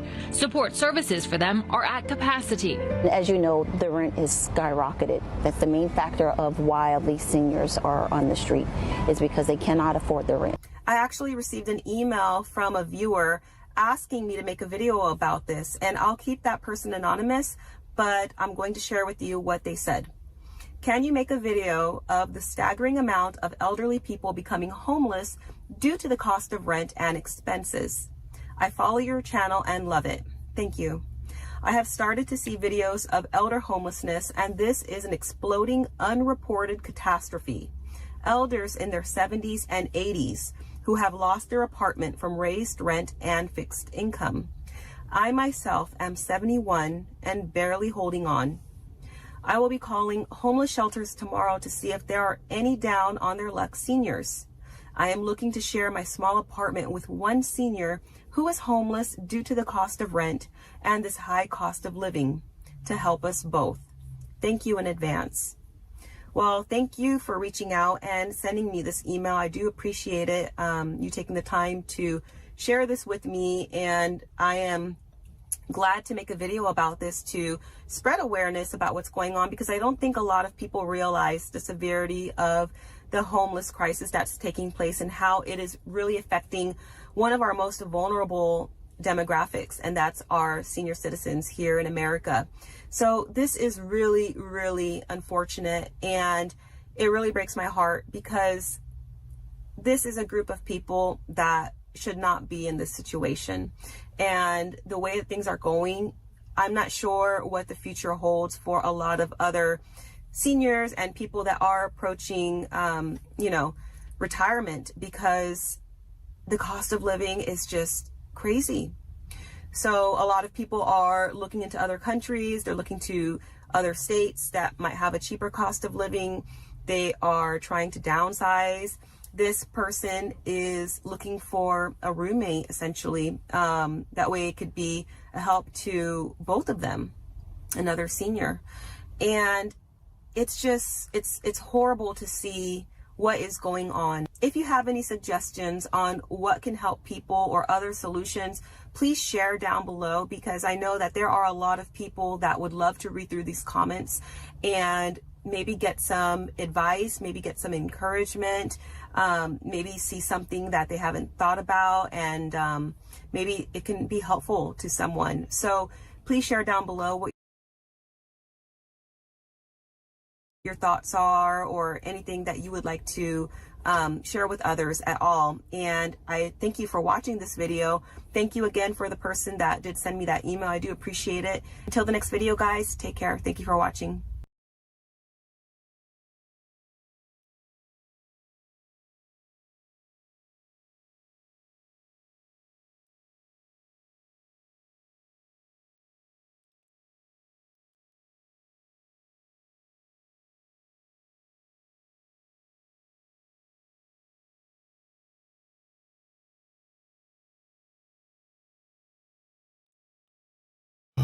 Pretty soon people will be doing like the hippies did 50 years ago, pulling resources, buying land, sharing the work and the food. Good luck. It's just the beginning. Investment companies are buying everything and raising prices while wages aren't keeping pace. My grocery basket is so empty these days that I can still see the floor underneath.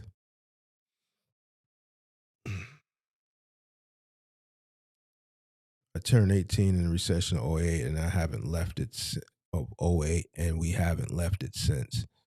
Oh, we definitely left the recession, and there was a time period after 08 that was pretty good. The people who took advantage of that situation or that time period are doing all right now. The people who didn't take advantage of it, but they had the opportunity to take advantage of it, was not the pandemic. It's not the pandemic. They didn't. 2014 to 2018 was good. It was good. It was good. 2018, the economy was booming. Everybody had money. It was good. It was good. 2020, 2021, 2022 was an unforeseen situation, and it did present opportunity. And, a lot of people took advantage of that opportunity, whether they did it legitimately or illegitimately. And a lot of people that took advantage of that opportunity, majority of them squandered the opportunity. A lot of people who got infused with capital, they squandered it. And now majority of those people, if not all of those people that squandered that opportunity, are wishing they would have appropriated the money and took advantage of the opportunity better. Will there be an opportunity like 2020, 2021, 2022 ever again? Probably not. Will there be an opportunity of organic growth, as far as organic growth of a healthy economy, like to me, 2014 to 2018, definitely 2017, 2018 was a hell of a year. Yeah. We'll see something. I mean, obviously, we're gonna have to bottom out. The reason why it bounced is because we hit a bottom. '08 was a bottom. It took a few years, and once you had hit a bottom, there was only one way for things to go. It took some time. If you were in an industry like I was, that you could capitalize. This is business, unfortunately. And other people's shortcomings, moving industry. Storage industry, and you really came out ahead. All the way through. You caught the people who were losing their homes 2010, 2009, if you were around 2009, 2010. People were losing their homes still in 2010, 2011. Like the foreclosure process is just it's just not overnight. People were still losing their homes in 2010, 2011, 2012. So me, I caught people that were losing their homes. And then when the market started to bounce and people started to buy homes back again in 2015, 2016, 2017, it was just that flurry. So it was just like you were making money on the shortcomings and then all the way down. And then when the shit started to go, you were making money on the bounce. 2020 hit.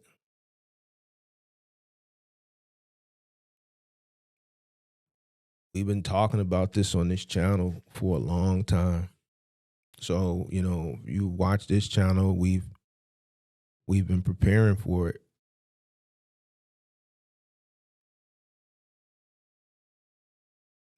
If you watch my channel, I've been saying it ever since day one. I've never seen things get better. I've only seen them get worse. People get mad at me for saying it. Oh, you're doom and gloom. No, I'm 45 years old. I've lived 45 years and I've only seen the cost of living go in one direction. So when I tell people this who are hopeful, unfortunately, like the older lady, she kept using a lot of words like hope and wish, and I understand why she's using those words in that situation. Yes.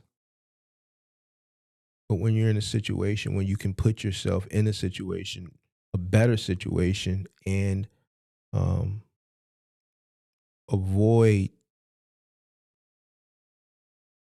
being put in these types of situations by making the right choices and decisions, especially when you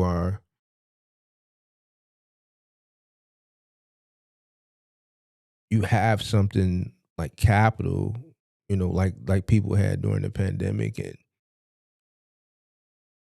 you choose to squander it away, then somebody's telling you that's an older gentleman who's lived life, it's only going to get worse. Me personally, I would take that person, what they're saying, at face value based on experience. If a person's telling you that and they're giving you real data, you can go research it. Go look at fuel from 20 years ago. Go look at fuel from 25 years ago. Go look at the cost of an average loaf of bread from 20 years ago.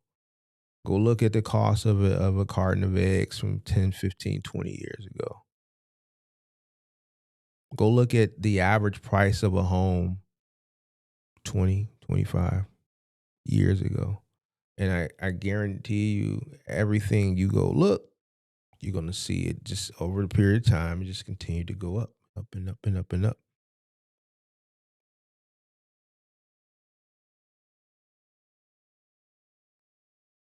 So the older people that we watched, I don't know. I just, that's unfortunate. I especially boomers, I would expect them to own homes and not be renting, because their homes would be paid for. They would just be responsible for the taxes.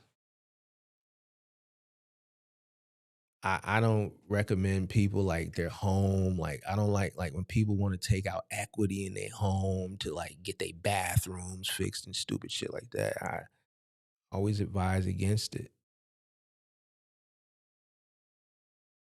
I got a homie, his mother took out, she's passed now, but she mortgaged the home 2 or 3 times. The house should have been paid for. I got another homie, his father took out equity, I think like 2 or 3 times, mortgaged it 2 or 3 times. He bought the house in like 79, 80. The house still ain't paid for.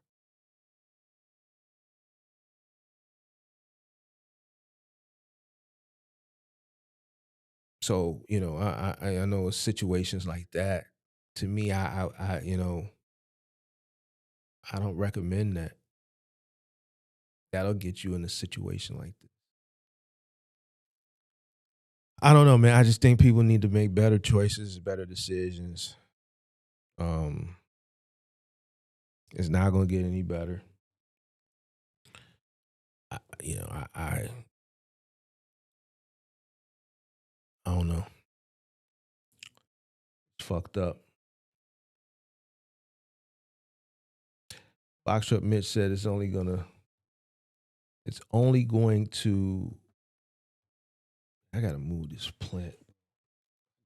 All over the place. Fuck it. It's Christmas. We gotta leave this shit up here. Box Truck Mitch says it's only gonna get worse. The only way is to make more money. Yeah, you always gotta make more money, but see, here's the thing. There was once upon a time where our seniors could work till 60, 62, 65, whatever the year is now, and retire and be able to live comfortably. But you had some that made mistakes along the way, unfortunately, and there's nothing. You're dealing with what you're dealing with. What we saw now, it's kind of depressing, and it's I don't know if they have pensions or not. I mean, one lady said she had Social Security, but I I don't know. So I think because I know people, older people. My mom is one. I have some other homies. One of my homies, his father retired from the city, and granted, they're boomers, so they're on old pensions, old city pensions, 85, 90% pensions, 90% of what they was getting paid. They don't. Obviously, you coming in now, you're not getting those types of deals, and they're fine. They make a lot of money still, years removed from work, but not every boomer worked for like government, you know, that they got those sweet types of deals.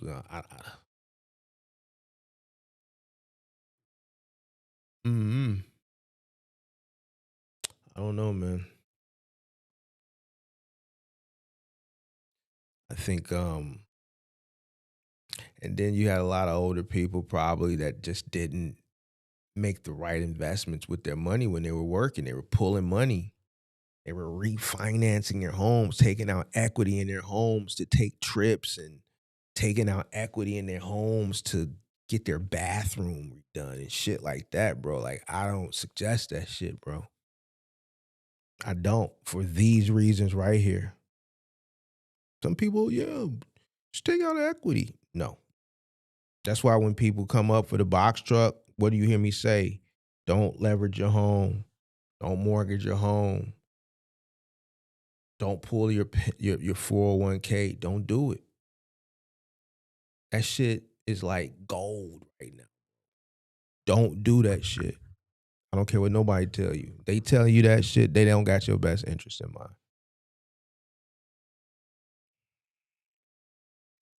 If you were in a situation where you were able to buy a home, even if it's not paid for, prior to 2020, pay your home. Make sure you make that mortgage payment. Don't leverage it. Don't take no equity out on it. That's my advice. Just pay it. Don't put yourself in a worse off situation. Pay it. That way you don't have to deal with what they dealing with. Taxes, pay off the home, you just be responsible for the taxes.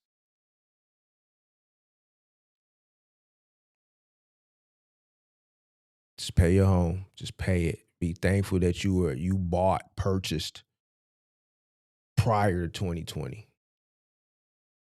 Because anybody now that's looking, they up shit's creek. Pay your home, pay your mortgage. Don't take no equity out. Don't mortgage the home. Don't do no crazy shit, especially if it's the home you live in. If it's an investment property, then we having a different conversation. The home you in, man, pay that thing off, man. That way you have some form of safe haven. So I just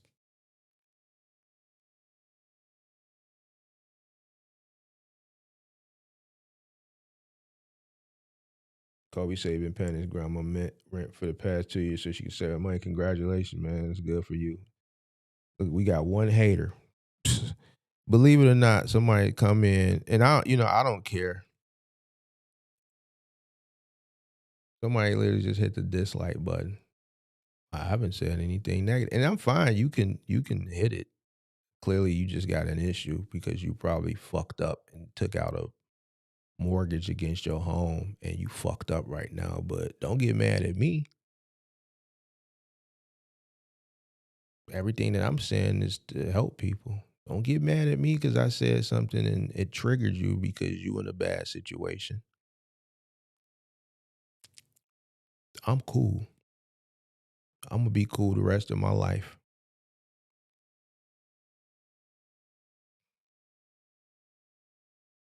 So don't get mad because you I got to talking about the pandemic and you got 20 and you fucked it up and now you fucked up out here in these streets. Don't get mad at Big Mark. You should have took that 20. Shout out to the other person hit the dislike. That's why you poor.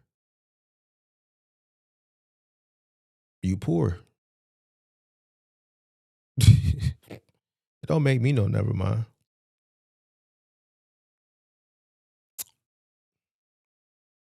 You got a PPP and you fucked it up. Don't get mad at me.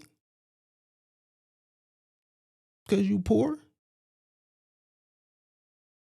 And when I say poor, I'm not speaking financially. I'm talking about mind state. Because when you poor mentally, you gonna be poor financially.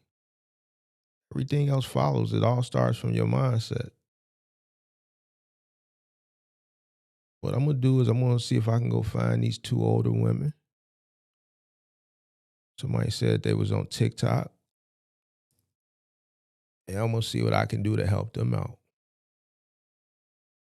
Now, you two poor motherfuckers that stole money from the government during the pandemic, because that's clearly where you got triggered at. And you didn't do it with your best interest, too bad. You ain't gonna never get that chance again. If you would have did what you were supposed to do, you wouldn't be sitting here at 3 a.m. mad at me. I'm chilling. I'm cool. And my ceilings is high.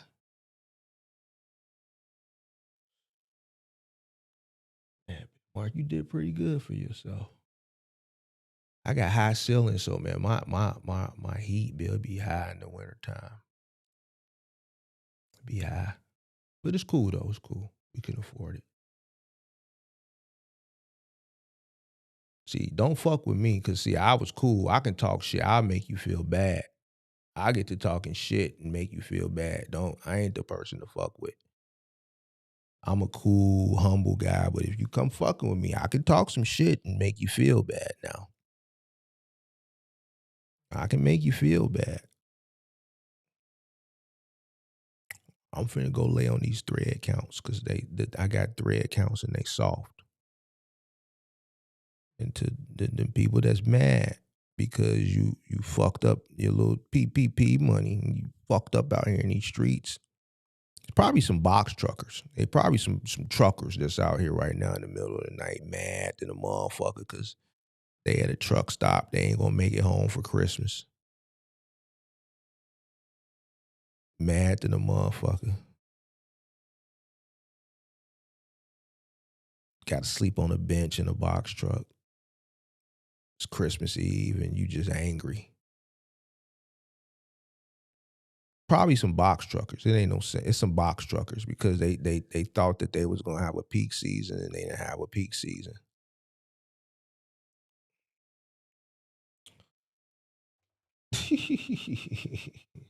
Hey, Mitch, they fucked up the bag, man. They fucked it up, bro.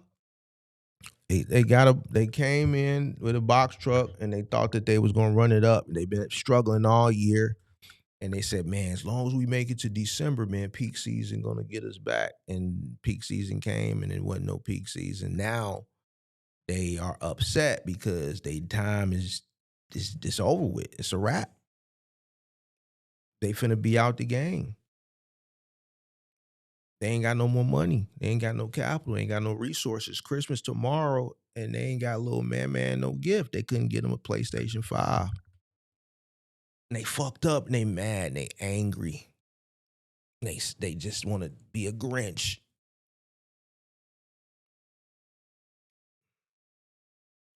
But it's cool, though. I'll be back. I'm going to be here tomorrow or later on today. I'm going to be here later on today. And I'm going to be cool. 608 said 140 of the 490 is an escrow. No motherfucking way I'm ever refinancing. You wouldn't HELOC. I HELOC a investment property, not the property you lay your head in, though. You always gotta protect where you lay your head at. I would never, ever mortgage or refinance a home I don't understand why a person would do that shit, bro. To get, you know when the first person went to get their bathroom done or some shit like that. To me, that's stupid. If you can't muster up a nickel, $5,000-$6,000 to get your bathroom done, I wouldn't recommend you refinancing your home to pull out equity to do that shit. That shit is stupid. It's dumb. And to the person who got upset when I said it, I think you're stupid if you did that and that's what made you upset. I think that was stupid. So, I just wouldn't do that. That shit is stupid.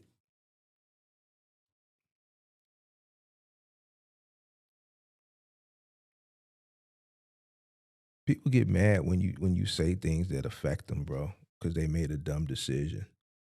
Don't get mad at me.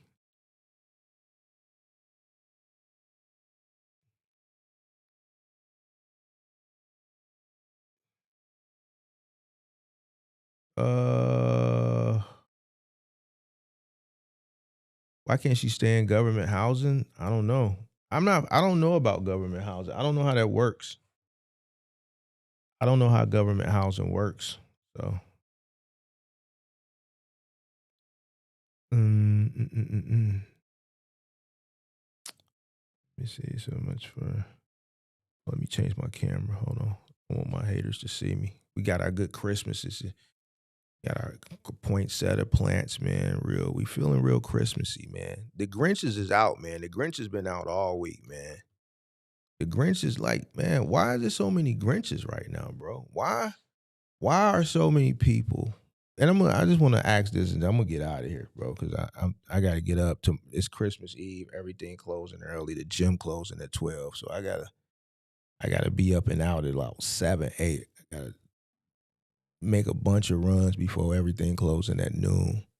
Why does the gym close at noon? That doesn't make sense. Like, anyway, why are there so many angry Grinches right now, bro? Why people ain't happy? Even if you're in a fucked up situation, Why are you angry?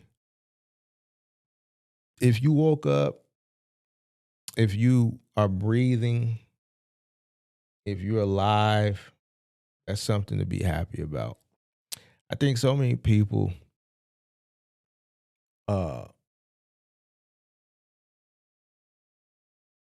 allow money to ruin they you said no credit, no HELOC, no refinance. Yeah, I not yeah, not definitely not in the place you lay your head. I think so many people allow money to just dampen their spirit, bro. Like when they don't have it. If you wake up and you breathing and you got your limbs and everything's working, I think you should be happy. There's a lot of Grinches around here right now. But yeah, I agree with you. When it comes to your home, I wouldn't. Mm-mm.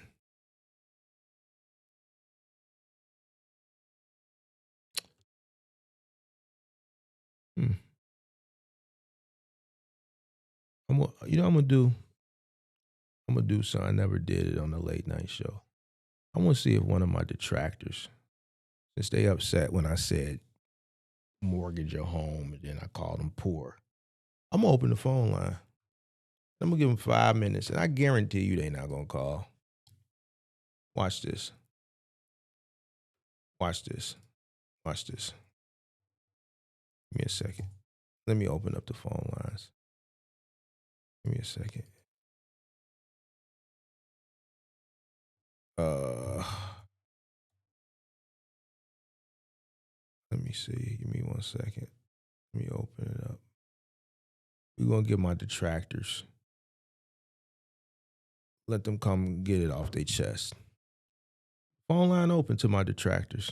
We was talking about homelessness, and we had some detractors get mad.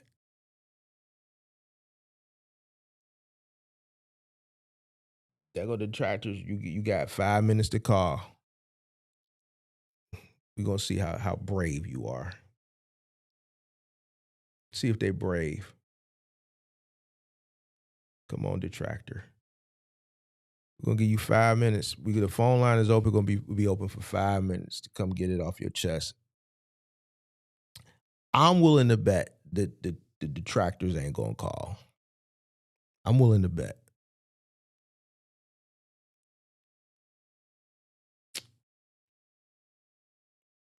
We're gonna do this first time ever late night show opportunity for the detractors to call.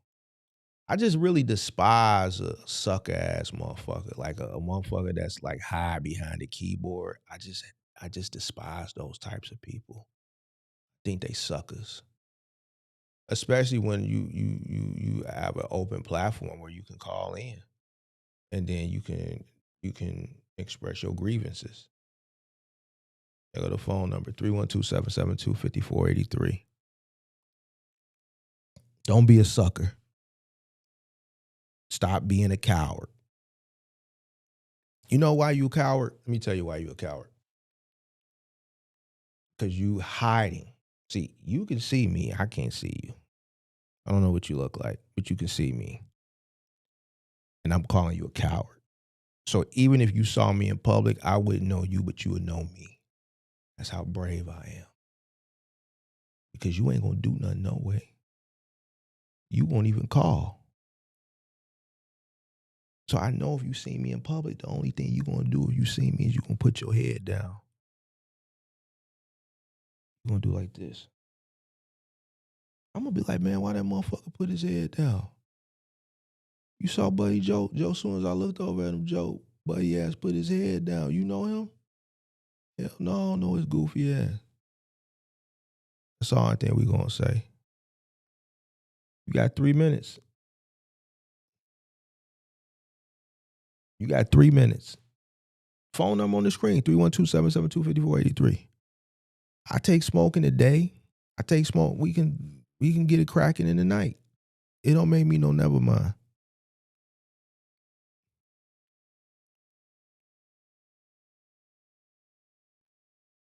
I'm telling you, I be telling y'all these internet cats, they be cowards, bro.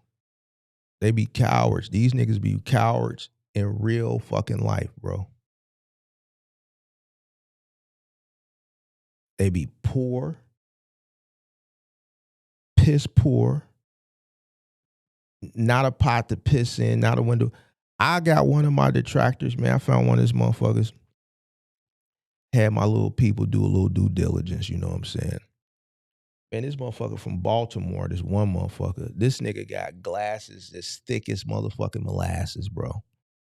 I'm like, look at this goofy ass nigga. It's always a goofy motherfucker who just got low self-esteem, ugly than a motherfucker, ain't got shit going for himself. That just, you know, to just do this shit. And then they don't be brave. And then when you call them out, it's like, you know, because they not used to that. They used to going to different channels and fucking with people and just get blocked. And then, you know, over here, we don't block you. We just drop the link or we put the number up and we'll give you a chance to come and really be tough. And then I proved to the audience every time that your favorite keyboard warriors ain't tough at all. Because you never seen this on no other channel. A person invite the troll up. You never seen that. They don't never come. They just get quiet.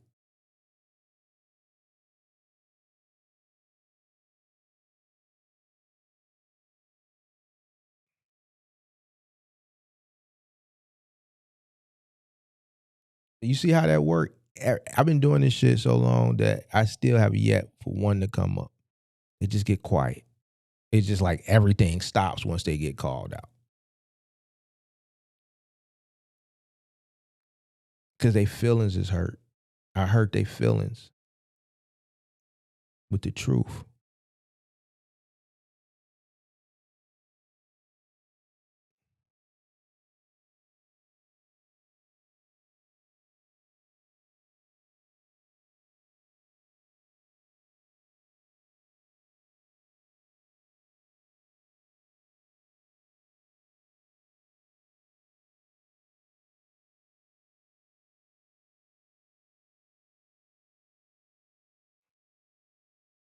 What'd I tell you?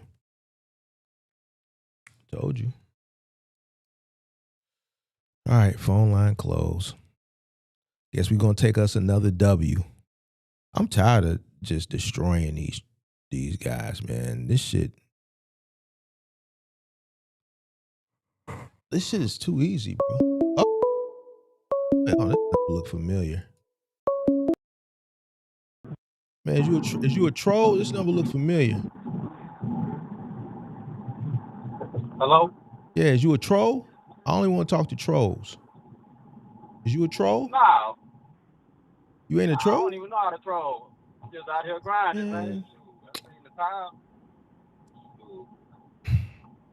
What's up, I man? popped up and seen you on live, man. Man, I only want to talk to trolls, man. I feel like making somebody cry. I want to make somebody cry. You want to make somebody cry? Yeah. They fucking with me. And they scary. They hoes. So I gotta make them cry. But they too scary, bro. They ain't gonna call up though. They too scary. What's up though, man?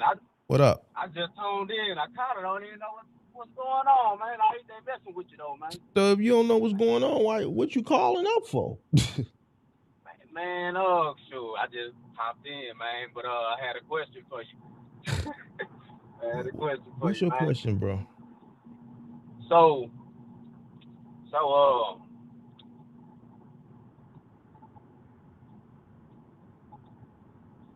I had a business before, man, and it failed. So I wanted to know, when I do start this cargo van business, man, do you think it's logical for me? Because I used to file mine as a loss. You know, so I used to depreciate it, man, because I was trying to keep everything that was up in the business account, like under a shelter. But do you think it's logical for me to just, like, show all profits? Like, when I'm, like, doing my balance sheets and my profit and loss statements? For what business? You said you're not even in the business yet. Nah, I'm just asking. You know what I'm saying? I'm just asking. Why would you not show your profit? Why would you not show your profit, bro? Do you plan on running clean books or no? Yeah, you know, I was into like tax avoidance. You know what I'm saying? Not evasion, but you know, avoidance. You know, I'm into that type of thing You for said you into sure. doing what? I'm into tax avoidance. You know what I'm saying? I try to avoid as much taxes as possible. But yeah, I'm planning on running clean books. But That's you what know, you I got. That's why you got also write-offs, bro. most definitely, most definitely. Okay. So you answered my question, man. So you basically show all profits. And does that like bring like investors? Like, do investors actually come and invest in your business once they see all your profit sheets, your balance sheets, your profit and loss statements, and, You and like you they you consecutive you like you bringing profits? you think you gonna get some investors? Nah. Well, you know, it's always hopeful, but you know, Why would you want I'm some not investors, bro? Why? What they gonna do? like if I'm trying to like sell the business and do it again, you know, What just you need like get investors like some for? lumps. Mm, Probably they can give me some capital, you know. And then what? But I'm just asking, like, do you think give me some capital and I can utilize it? You know, probably What you gonna do with it? leverage their capital, What you, leverage their capital, probably buy another truck. You know what I'm saying? Or well, just throw it up in a business account, try to build equity for the business, make the business look better, or something like why you need day capital to buy another truck? Why you just don't buy another truck with the revenue that you build from coming into the business? that. Yeah, I can do that too. You know, but why do I need an investor? Yeah. Don't need it, but it wouldn't hurt to have it. You know, Okay. it wouldn't hurt to What you have it. gonna do with it? I'm trying to figure out why you need Try to why leverage, you like need I an said. investor for a cargo van, bro. So why would you want to pick up another That's debt? not the end Why goal. would you want to pick up another bill for something that's so low barrier? Yeah, most definitely, most definitely. No, I'm asking you the Um, question. Ain't no most definitely. I asked you a question. I'm looking for an answer. well, you know, my mind kind of full. You know what I'm saying? Like, I'm really talking about multiple trucks. Like, my little cargo van ain't just really the end goal. I really just want to automate it and don't have to drive it. I just want a lot of cargo vans, man. Here we go. But you know, the investor. Here we go. Here we You say go. what? Here we go. Where we going? I don't know where you going. No, I'm saying like what you mean. Like there we go. Here you go with these words, automate, and you've been. Come on, bro. Man, why are you up this late, bro? What's wrong? What are you doing? I'm outside grinding. I'm trying to get my cargo van, man. You said you I'm outside Ubering. driving. I'm a digger. Are you a gigger? Yeah, I'm Ubering. Are you a gigger? Yeah, I'm a digger, man. I'll be out. Oh, okay. Yeah. Goddamn gigger. Yeah, I am gigger out here I'm a this late digger, night, man. gigger. What are you out here doing, gigger? Goddamn gigger. I get that cargo van, man. You out there gigging in the middle of the night? Where you in Houston? Yeah, I'm in Houston. Man. Already. It's, you know, it's like a mini Vegas now, man. Just, where you at? Out there on Westenheimer like somewhere? around. You on Westenheimer right now? Westheimer. No, I'm not on Westheimer. I'm in I am in that side on that side of town though, on West Airport. Okay. All right. Yeah, man. Yeah, your country lingo sound pretty redneckish, man. Ooh, my country accent sound red. Oh, when I said gigger, goddamn gigger. Yeah. You talking about right there? Yeah. I did that on redneck. purpose. I intentionally wanted it to sound like that. Yeah. I know you did it on purpose. I'm letting you know. It's pretty No good. impersonation. It's pretty good. I've been working on Redneck. it. Yeah, I worked on like that for a long time to get it down.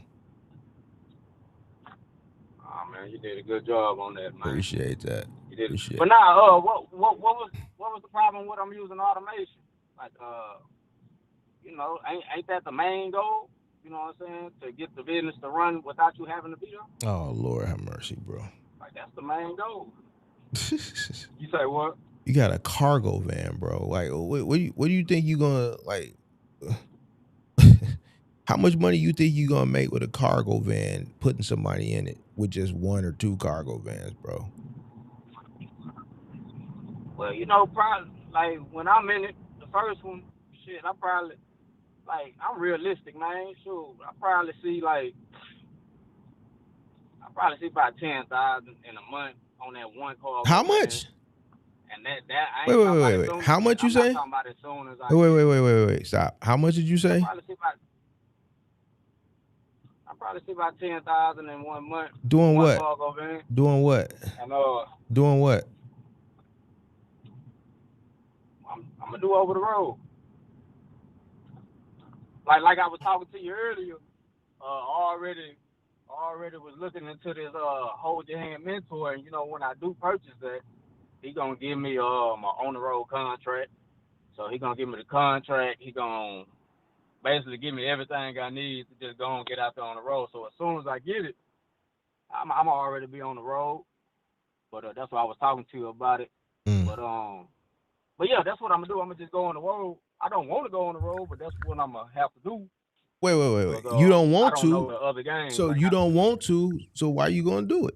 Because normally when people don't want to do nothing, nowadays when people don't want to do something, they ain't gonna be motivated to do it. Yeah. So why would you start something that you're I not don't need motivated motivation, to man. I got drive, bro. do? I got drive. Like I'm out here trying to do something for real. Like I don't motivation come and go, bro. You know what I'm saying? Like I don't really work off motivation. You know, I'm out here like I'm really trying to do something, bro. I'm really trying to bring some type of generational wealth for my son. You know what I'm saying? Like I'm out here for him. So you know everything I'm talking to you about.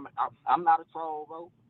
I'm out here trying to. Yeah, I was looking for the troll. That's why I had like the number. I didn't really, I'm talking to you, but I really didn't want to talk. Like I didn't want to talk positive. I really wanted to cook a motherfucker. That was the only reason, because I was real cool earlier. We was talking about homelessness. I was seeing these older people, and I was feeling really bad for them. And I was just having a conversation about just allocating your money the right way. And I think I triggered some people when I got to talking about refinancing your home, and I talked about PPP. And whenever that PPP word comes up, and I start talking about people that got the money and they didn't do what they were supposed to do with it, now they fucked up. As always, people start hitting the dislike button. So they be telling on themselves. And I already know that they tell, because they can't control their emotions. So whenever I do that, it never fails, bro. It never fucking fails, because anybody that got money during that time period, that did the right thing, that is on the upside of it, it wouldn't bother them. It only bothers emotional people who those words affect them because they were guilty of it. They got money, they fucked it up, and they, in hindsight, they wishing they would have did something right. So they get moist. I love it though. I do it purposely. So you was ready to. Yeah, I do it purposely, and then I act like I'm mad and shit, and then I do the same fucking. You would think they know about it. I do the whole fucking same fucking spiel, and I try to get them to call, and they don't call. To me, it's all engagement. I don't give a fuck. You know what I'm saying? I don't really give a fuck. I'm using them. They don't realize I'm using them. They're watching me. Yeah, for sure.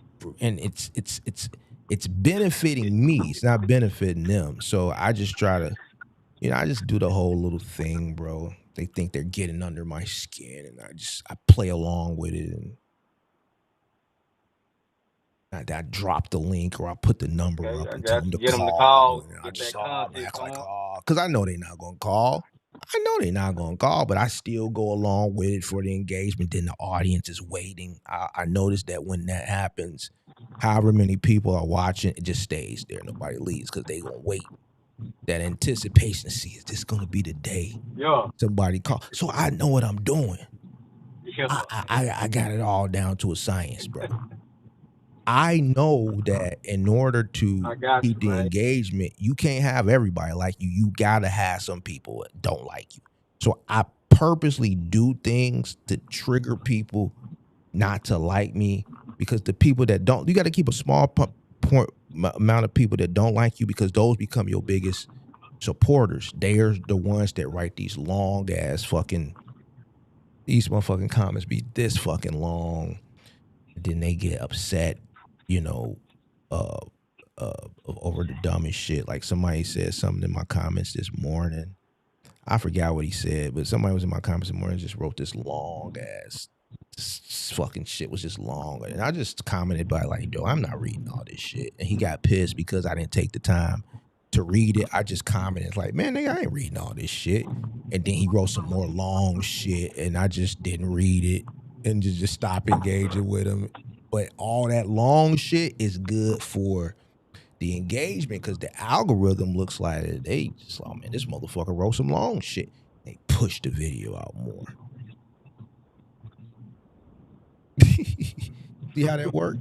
Okay. I feel you, man. Yeah, man. I feel you. Getting that content out, you use Yeah, man. attention to Get get it out. across today. So yeah, I wasn't really Yeah, man. looking for it. So I'm really messing up your attention right now. No, it's cool, because they ain't one gonna call no way. You called after the buzzer rang. You just called at the soon as the buzzer rang. So I mean, it's cool. You know, you cool. But yeah, man. I you know, I don't know, man. Sound like you got a lot of research to do though. I think you thinking you kind of like Buddy yesterday.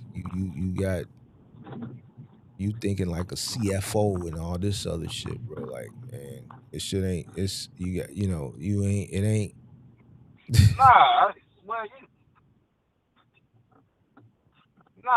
ain't even that. You know what I'm saying? Like, I'm starting from the ground. I'm starting from the mud. You know, shoot, I'm just, you know, I'm not stopping there though. You know what I'm saying? Like, I done been somewhere before, and I done did some things, man. So, you know, I'm not stopping there. Like, that ain't what my mind stop at a little cargo van. But I can get a lot of cargo vans, and if I do make at least 7,000 to 10,000 on one, and shit, if I got 10 of them, shoot, that's some bread, man. You know what I'm saying? And if Yeah, I but you put got to somebody, start okay, with one, if bro. I That's got the two, thing. You got if to I put start with somebody one. in there, Oh, you got to start with one, gotta dog. start with one. You got to start with I'm one. gonna start with one. And that's what you need to focus on right now. Definitely. You should have a I'm plan for definitely gonna start one. with one. When you make, listen, only thing you shit, got that's to do is plan for one right now, and focus on I'm making listening. one successful. You make one successful, then you can duplicate it.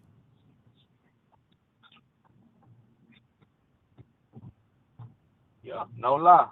I heard you say that before. I agree with that. You know, I just be trying to, you know, get a little bit more information. But you know, my mind ain't far fetched all the way down. You know what I'm saying?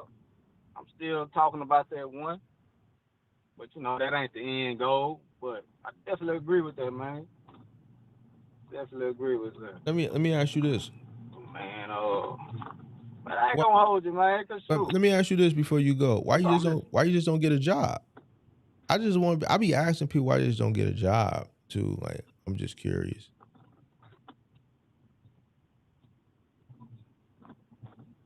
Okay, I'll run it by you. Well, like we was talking earlier, you don't want to talk in depth about it, but I got 5 felonies, man, and I'm not saying that's stopping me from getting a job. I also got a CDL too, bro, and You got a like what? what happened with that after I got my license, You said you got a People CPN. came in to recruit the people after school. Wait, you say said you what? got a CPN? Oh, my bad. Hold on. You can hear me now? Yeah, you said you got. I heard the felonies, but you said you got a CPN. Is that what you said? Nah, I say I also got a CDL too, bro. Oh, you got a And, CDL?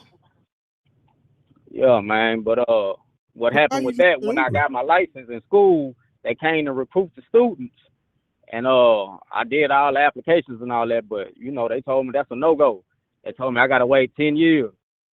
So I've been finding mom and pop shops. Wait. You got a CDL, but they told you what? I gotta wait 10 years Wait 10 years for what? for my felony. What felonies? I thought you can drive, be a CDL driver with a felony. You see, that's cold. That's cold. That's what everybody was telling me. That's why I went to go get it. You know what I'm saying? Like, that's cold, but like, man, this what I found out, man. You know, when people talk like that, they ain't telling you, because they know people. They gotta know people if they talking like that. So they ain't telling you how old these people felonies are, and they ain't telling you how many felonies they got. You know, like I was out here tripping when I was a little bit younger, man. So shit. And signing, man, when the people get you, they get you. Shit, when you sign, it don't even matter if you didn't sit down in jail or whatever, Wait, man. hold on, bro. You got your CDL. What Yeah. companies did you apply with? Because I know felons that's driving trucks. Yeah, I'm pretty sure they felony 10 years old too, like if it's a big company. But I apply for all of them though, man. I apply for England, Swift, everybody that came to the school, man. You know, I apply for all of them, man. All the big companies. I had to find little companies. Okay. But what's going on with the little companies? little companies, man. So when I got out of school, I didn't have. They teach you how to drive, but they don't teach you how to drive, man. You really learn that on the road. You know what I'm saying? So when I got out of school, I was supposed to go to a big company so they can put me with a mentor, so they can put me with an elder driver, like, you know what I'm saying? Because they don't teach you how to drive in school, man. They just teach you how to double. For instance, when I got my first job, I had to do a road test. I'm double clutching because that's what they taught us in school, but that ain't what you do in the real world. You're supposed to float the gears. I don't know nothing about that shit, boy. I'm not a semi trucker.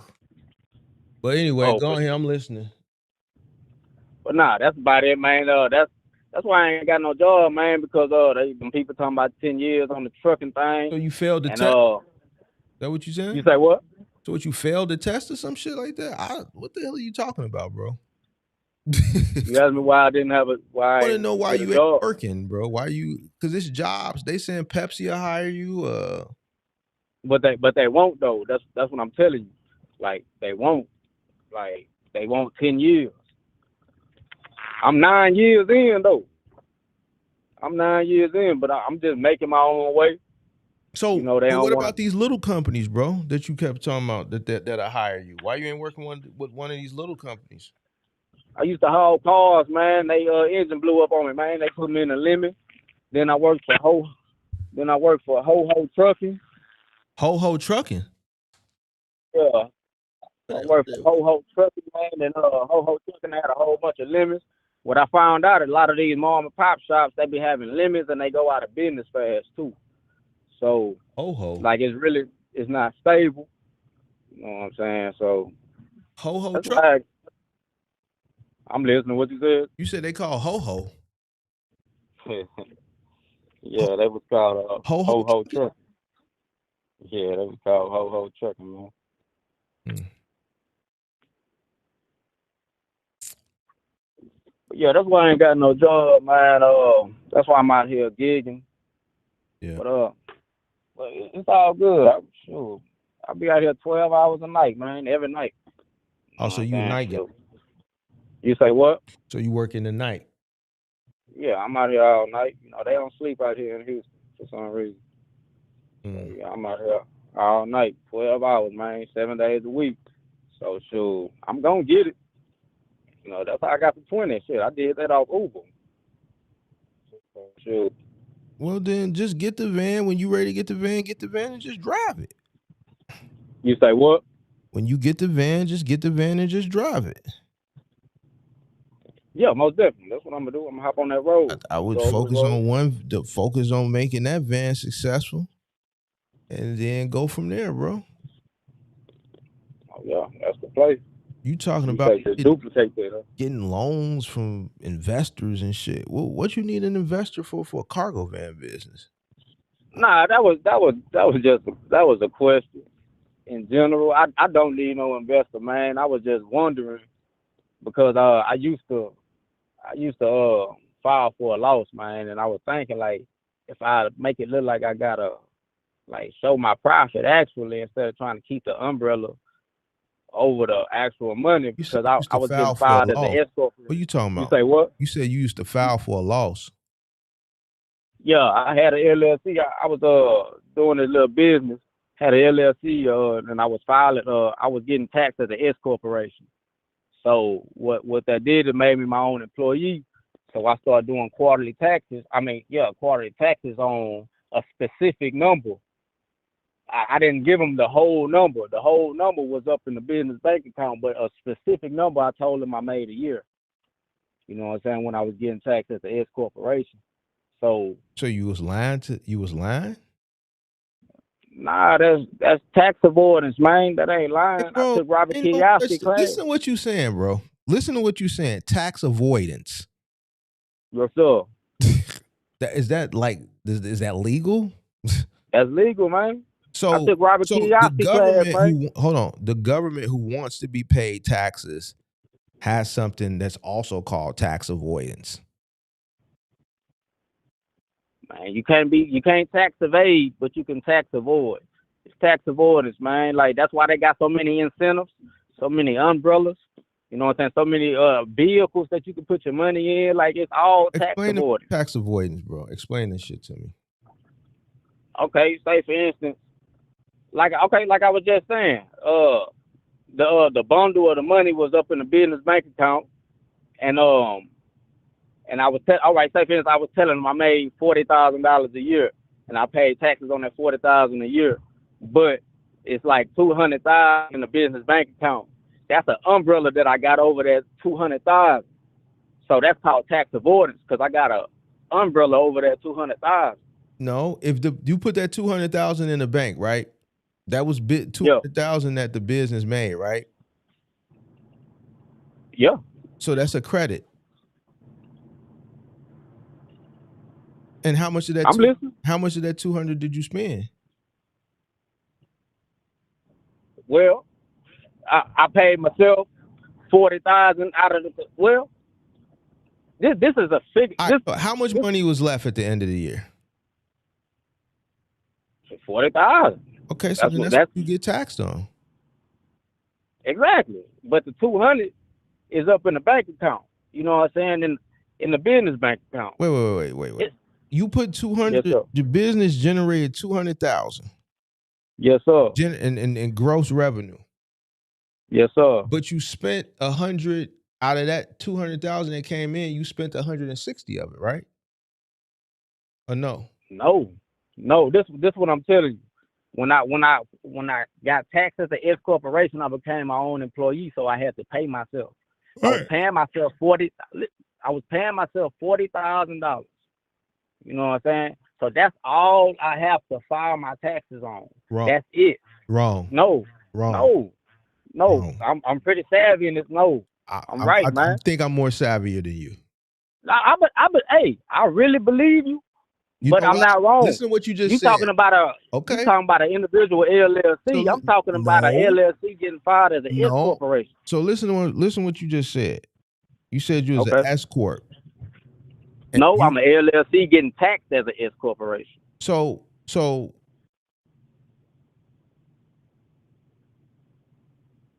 you did personal taxes, right? No, it's business tax. Okay. Nah. It was personal taxes on the 40,000. Yes. Okay. Now, what about the corporate filings for the business? Shoot, it's zero, man. It's umbrella, man. I don't have to file taxes on that, man. Who told you that? I just want to know who I told you took, that. Who told you that? well, shoot, I actually lived it, man. I had an I accountant. don't care what And you like, lived. Who told that shit to you? We know you lived it, but who told you you could do that? Who told you that that was a thing? I took Robert Kiyosaki class, so he was just teaching us how to tax avoid. Robert Kiyosaki? Yeah. My bad. I said his name wrong. My bad. Bro. Yeah, I took his class. I paid for it. It was a little. Oh, Lord. Yeah, man. So I'm going to look up tax listening. avoidance. Okay. I was just giving you an example of it. But, yeah, for sure. It's definitely legal, man. And like in real estate, they give you incentives. A lot of incentives. That's tax avoidance right there, man. They give you nothing but incentives with real estate.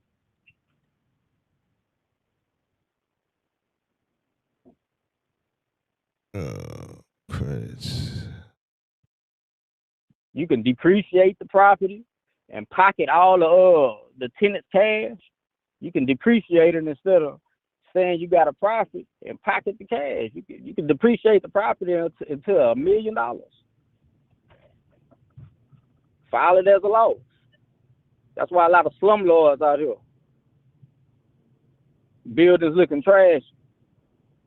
But they depreciating the property. They pocketing all the tenants' What money. did you do for tax avoidance? What did you do? What did you? Can you repeat that? I'm sorry. Say that again. What did you do when you did tax avoidance? What strategy? What was the purpose of it? Like, what were you? What the purpose of it? What did you I didn't want to pay taxes on the big number. I'd rather pay taxes on the small number, so I can just basically have some tax dollars. You know what I'm saying? I wanted tax dollars, but I didn't want to be taxed for the whole thing. You know what I'm saying? So I found a way to put an umbrella over it. And, you paid yourself as an employee under the LLC. Under the S corporation. So the business was an S corp? No, the business was an LLC, but it was getting taxed as an S corporation. So you might as well say it was an S corporation, but it wasn't though. I might as well say it, but it wasn't. But I might as well. Exactly.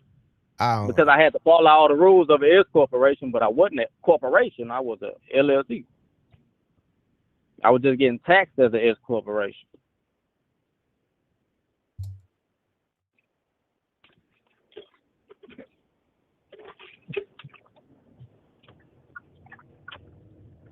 Yeah, man, when I was talking to my this my ex-life, but when I was talking to my accountant, he was like, you think you know it all, huh? Like, he was scared. He was scared of tax avoidance. But that's a real thing, and that's a way you can pay zero tax. I'm scared of it. You say what? I'm scared of it. I understand. Because I'm like, bro, me personally, I'd rather just pay them. One thing about them is if you just give them something, they gonna not bother you. It's when I get it. Nothing is when you didn't give them nothing. You avoided them. Is what you said. You avoided them. Exactly. Tax is legal though. Like it's legal terms. All right. Yeah, it's definitely legal terms. And, I enjoy it. Well, at the time, I was enjoying it. I was enjoying learning it. So because, you make money and don't pay no taxes. Exactly. Yes. Okay. Like you can put umbrellas, put it in vehicles. You can get incentives. It just depends what you invested in. You can, man, the incentives help you have the umbrella, man, tax avoidance. So yeah, man. I was into it, man. But so where the money go? I'm surprised you ain't into that. Hell no, bro. I've always had an accountant, bro. I've always just paid for the trucking business, just paid the business taxes, and then I'm an employee, pay my personal taxes. I get you. No games with them. No Straight gains. narrow. There's a lot of gains. Just no worries. No, not worried about the IRS. That's what I mean. Like no games with the IRS. Like you Oh didn't yeah, play no games, but yeah. straight No network. games with them. Nah, I get you, man. But yeah, it's definitely ways to just make that thing zero So for where real. money go? Where all the money go? Yeah. Shit, it's umbrella.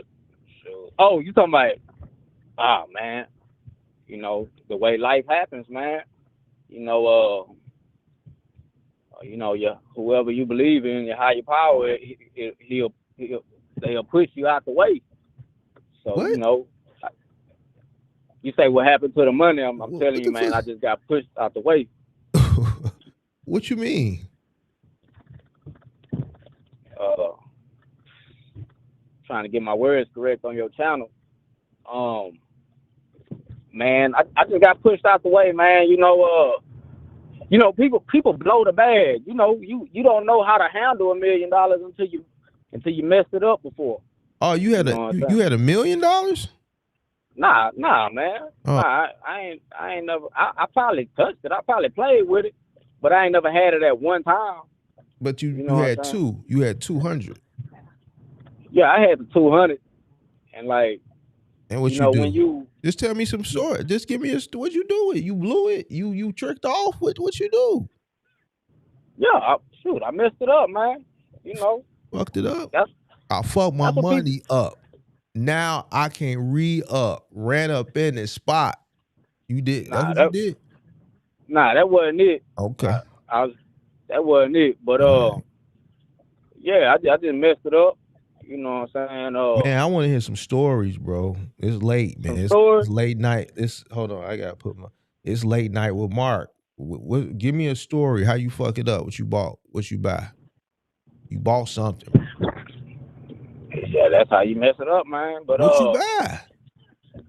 You say what? What you buy? Man, I was just going on trips. Oh. Really, I was in a relationship, so I was on some like I call it tricking stuff now. You tricking off? But you tricking off? Yeah, we was in a relationship though for about 10 years. But basically, yeah, I tricked it off. You say what? What you buy? Shit, just trying to live a luxury life, like buying first class tickets and going everywhere across the states. You know what I'm saying? Shoot, I bought a vehicle. The regular stuff you buy. $200,000 ain't a lot of money. What kind of car you buy? A beater. I just bought a lot of beaters. I ain't buy no luxury nothing. I bought a beater. You bought a lot of beaters, but you took first class trips? You took first class flights on trips? Yeah, that's the thing. Like, why you just didn't coach? You say what? Why you just didn't fly coach? Man, I got bougie, man. Shit, I said, man, that stuff hurt my knees, man. How you get bougie with beaters? Bougies and beaters don't go together. It do. It just depends how you think about it. I'm pretty sure you pretty well off, but I don't fly first class though, bro. Nah, I understand, but I'd rather drive nice. If I had an option to drive nice and fly first class, I'd rather drive nice because I'm driving more than flying. Most definitely, man. I don't mind getting a window seat. You know what I'm saying? In the middle of the plane. For sure, man. Yeah, man. I buy stuff cash, man. So me too. Drive. I know. I'm pretty sure you well off, but I couldn't afford to spend my whole 200 on something nice. Nah, I'd rather. You was spending $900 on first class tickets. Yeah, you got the same place. But anyway, you flew to for 200. You paid 900. I said it like this, man. I had to go through that to know how to keep it, man. You know what I'm saying? I done messed up a lot of money, bro. You know what I'm saying? And that ain't nothing to brag about because I'm pretty sure I just want to know where the bag went. So you took first class flights. Where have you been? Where have you been? Where have you traveled to? I went to Puerto Rico, Vegas. In the States. This is all domestic. Yeah, in the States. Oh, this ain't. So you So you took first class flights to Vegas and Puerto Rico. What else you do with the money? I went to Florida, went to Disneyland. Can't get a passport, can you? You say what? You can't get a passport, right? Nah. Right. But well, probably now. Nah, I probably gotta wait that 10 years. But I really ain't never tried, man. I probably can get it, man. You know, just depends what the feeling laws. So you took a lot of first class flights to Vegas. You must gamble. 200,000. Like use that. There's got to be some more to the story, pimp. I gamble a little bit, man. But Bought some Chanel bags. Yeah, I bought all types of stuff. Bought some Gucci, all that stuff. Yeah. But yeah, man, it just went away. You feel basically it just went away. It's not a lot of money, but man, you could make 2,000 shake, bro. I mean 200. You could make 200. You could make 200 shake. I would, man. You give me 200. Give me 200. I bet you I could flip it for you. I bet you. Man, look, I'll make it shake for you. I'll show you how to make it shake. Man, I could have showed you, but like it's the thing. You I got couldn't pushed show back, me man. because you ain't got it no more. Nah, most definitely. I can show you how to make it shake. I done took subscribers and took 40,000 and turned it into 400,000 in 3 months. Nah, for sure. I get what you're saying. You should show me, man. You should show me how to make a 20 shake. I got the 20. You ain't ready, bro. You ain't ready. You trying to get a cargo van. I'm definitely trying to get the cargo van, this man. big boy shit over here. We you know, I done did some things, man, with people, man, and made a lot of people a lot of money, man. And you know what they do? What they do? Man, similar to you. You say what? Similar to you. What that is? They blow it. Oh, yeah, man. Or they don't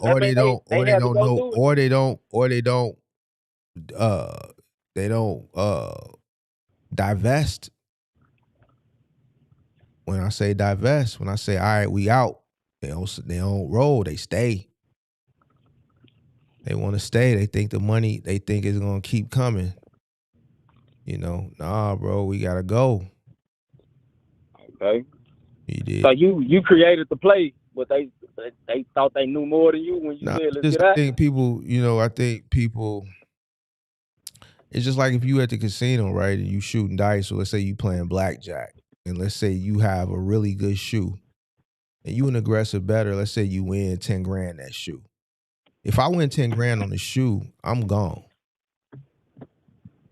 I'm not going to sit there and play the next shoe and see if the cards still fall in my way. They might still fall my way, but I ain't going to be there to know. I'm gone. I just won $10,000 in 20 minutes.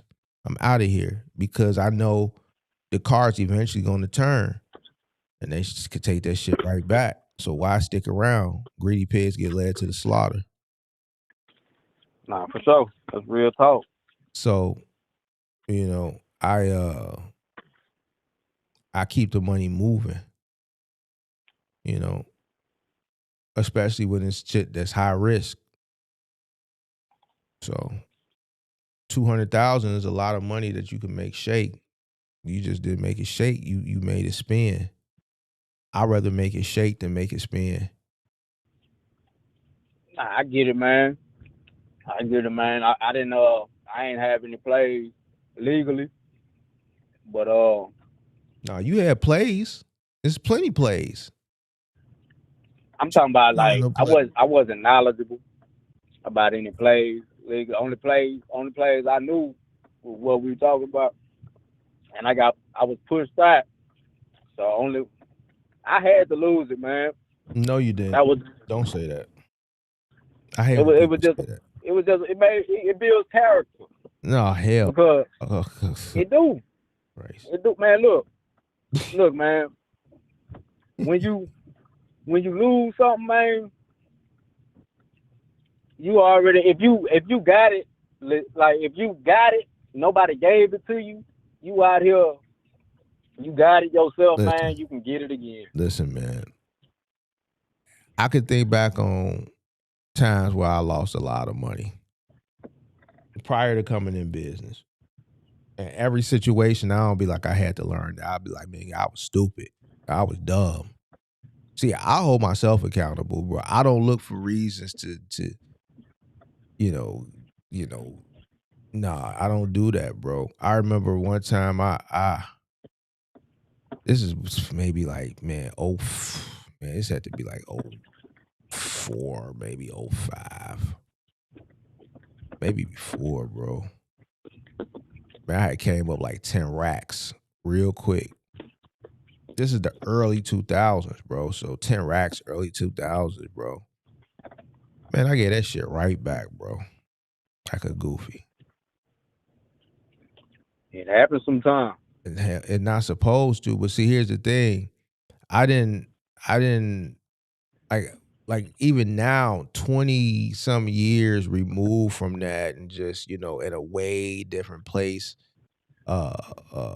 wisdom wise and financially than I was at that time. When I look back at that time, that shit, nah, I'm not gonna be like I had to lose that. You could look at it like that, but it was still stupid. Yeah, when I say things like I could that, have man. walked away.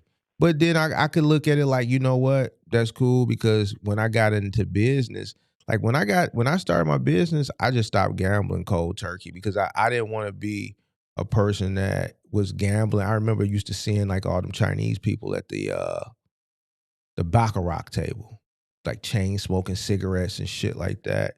And I know that a lot of them guys own like nail salons and shit like that, Chinese food restaurants, and they was just gambling their businesses away, chain smoking cigarettes and shit like that. And I knew I didn't want to be like that. I never gambled no more, bro. But Made that decision. I could say, situations that happened when I was gambling years prior is what kind of, I got a business now. The reason why I was gambling is because I was looking for an extra source of revenue. Because I needed extra sources. I'm like, shit, I'm making money hand over fist now.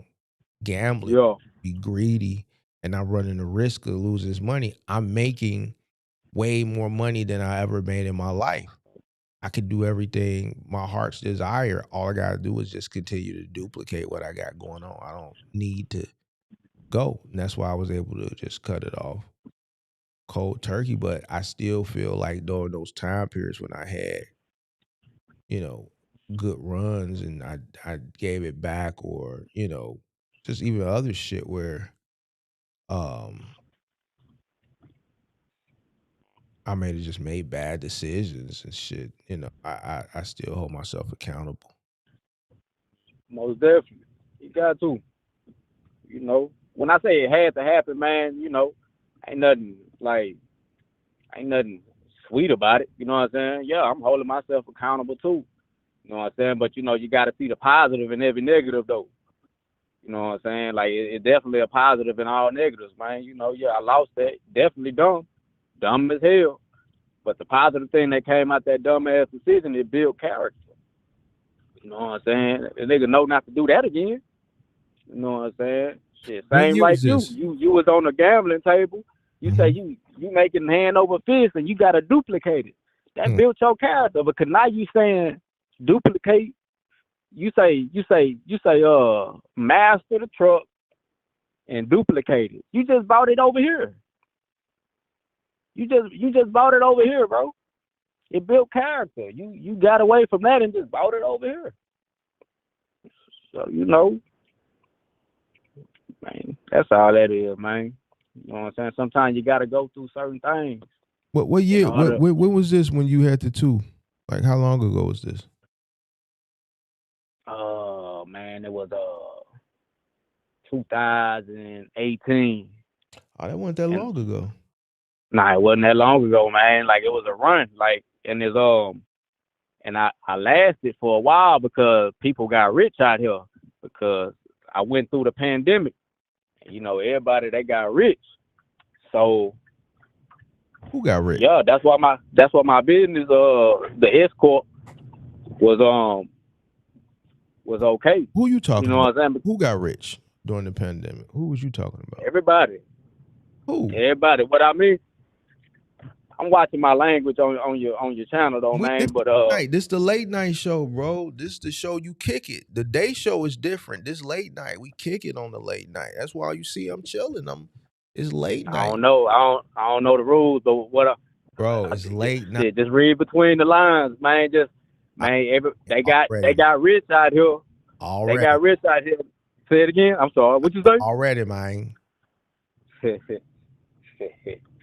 Nah, for sure, man. But yeah, that's all, man. Be a character. That's why I ain't got no job, man. Cause that's it. I'm going back to what you was asking, man. Yeah, that's why I'm out here grinding But with who the got Uber. though, bro? I don't understand what the secret is. How's that a secret? Who got rich? Who are you talking about, bro? They got rich out here, man. Who's they? Nah, it's really sarcasm. You know, everybody got all that money, and they was going to certain places, spending all that money, and I was able to get some of that money from them. I know what you did. Hey, I was able to get some of that money. I can get you 20. Just give me 5. Say it again. I can get you 20. Just give me 5. Nah. Hey, I got it busting. I got it busting in Arizona. I got it busting. I can get you 20, but I need 5 of it. I got it busting in Indiana, Arizona. I got it busting down in Georgia. I got it busting in Florida. I can get it cracking for you in them 4 places.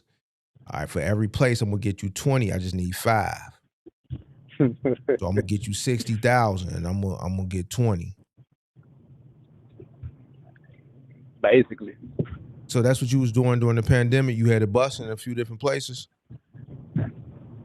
Basically. What you was charging? A nickel?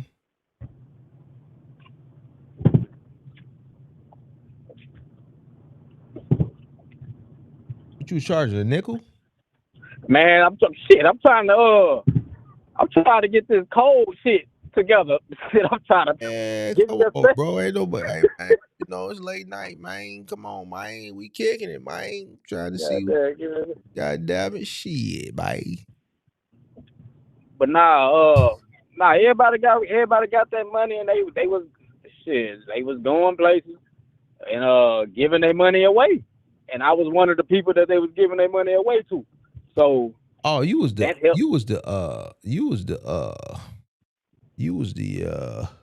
real trap shit. You was in the trap with it, Edie. Hey man, they say make the trap great again. But for real though, man, that right there, that's one of my stupid decisions for real. Like I'm talking about it, laughing, ha, but for sure, that's one of my stupid decisions for real. But like you said on the table, that was the most money you ever made on that card table. Or what? Yeah, that's. You had big shoes on the car. She likes it. Yeah, it ain't that no more though. You know what I'm saying? I built character. You know what I'm saying? You know, it was hard to go another direction because, say for instance, you invest in those box trucks or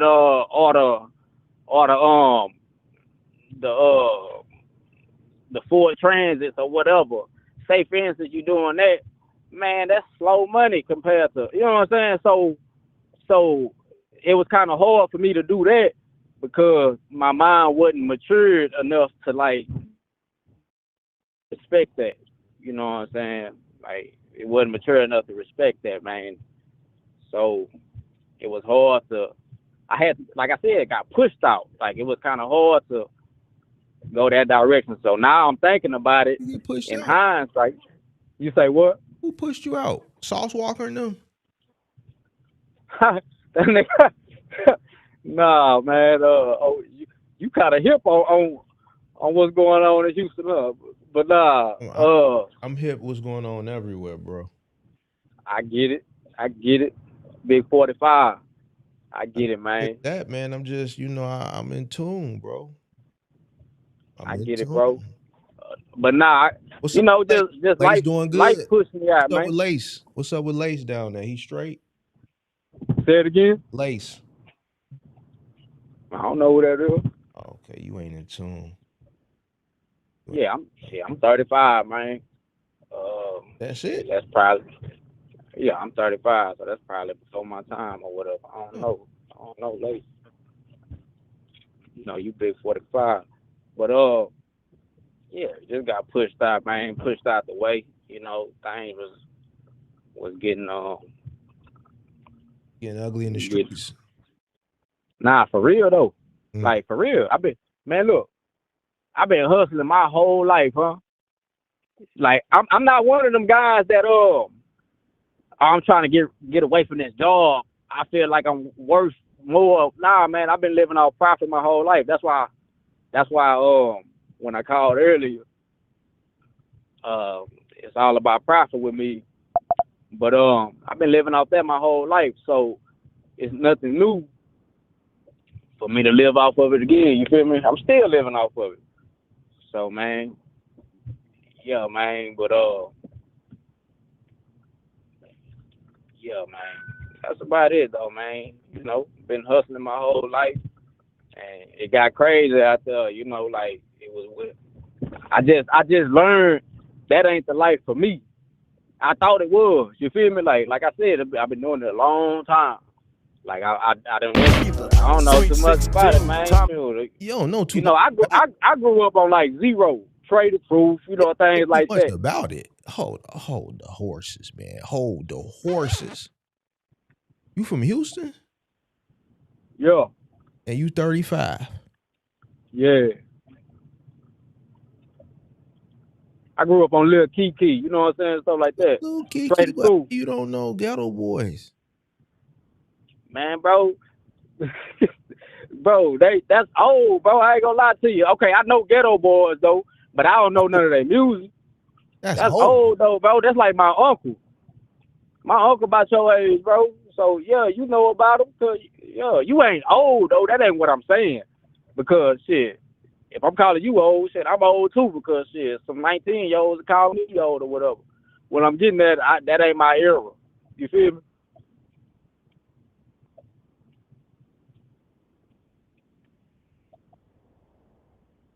All right, let me see something. Let me see something. You say, bro, you don't know that, bro? Man, I ain't there with you. No. I ain't there with you, man. Them 40, 45, 50-year-olds, I bet they jamming right now. You're supposed to know that.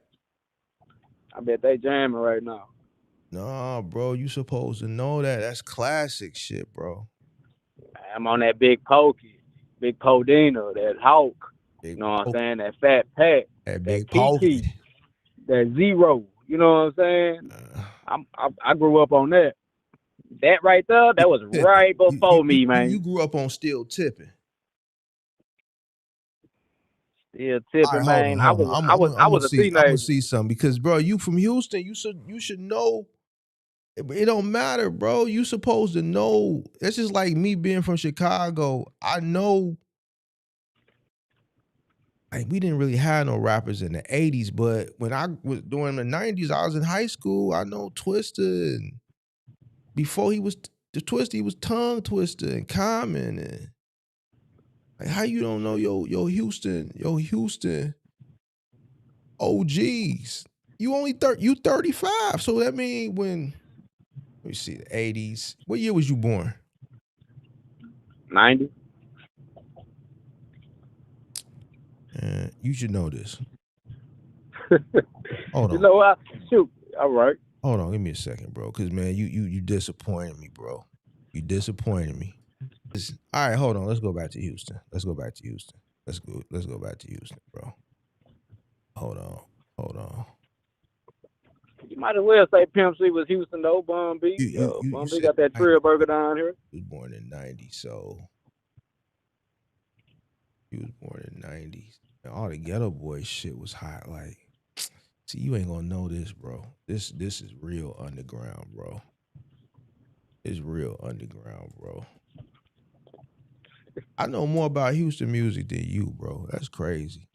You know about old stuff, like you know about motor. You know what I'm saying? It's Houston though, boy. Hold on. Let's see if you know this. You ain't gonna know this too. This probably too underground. Let's see something. Big Mike, dog.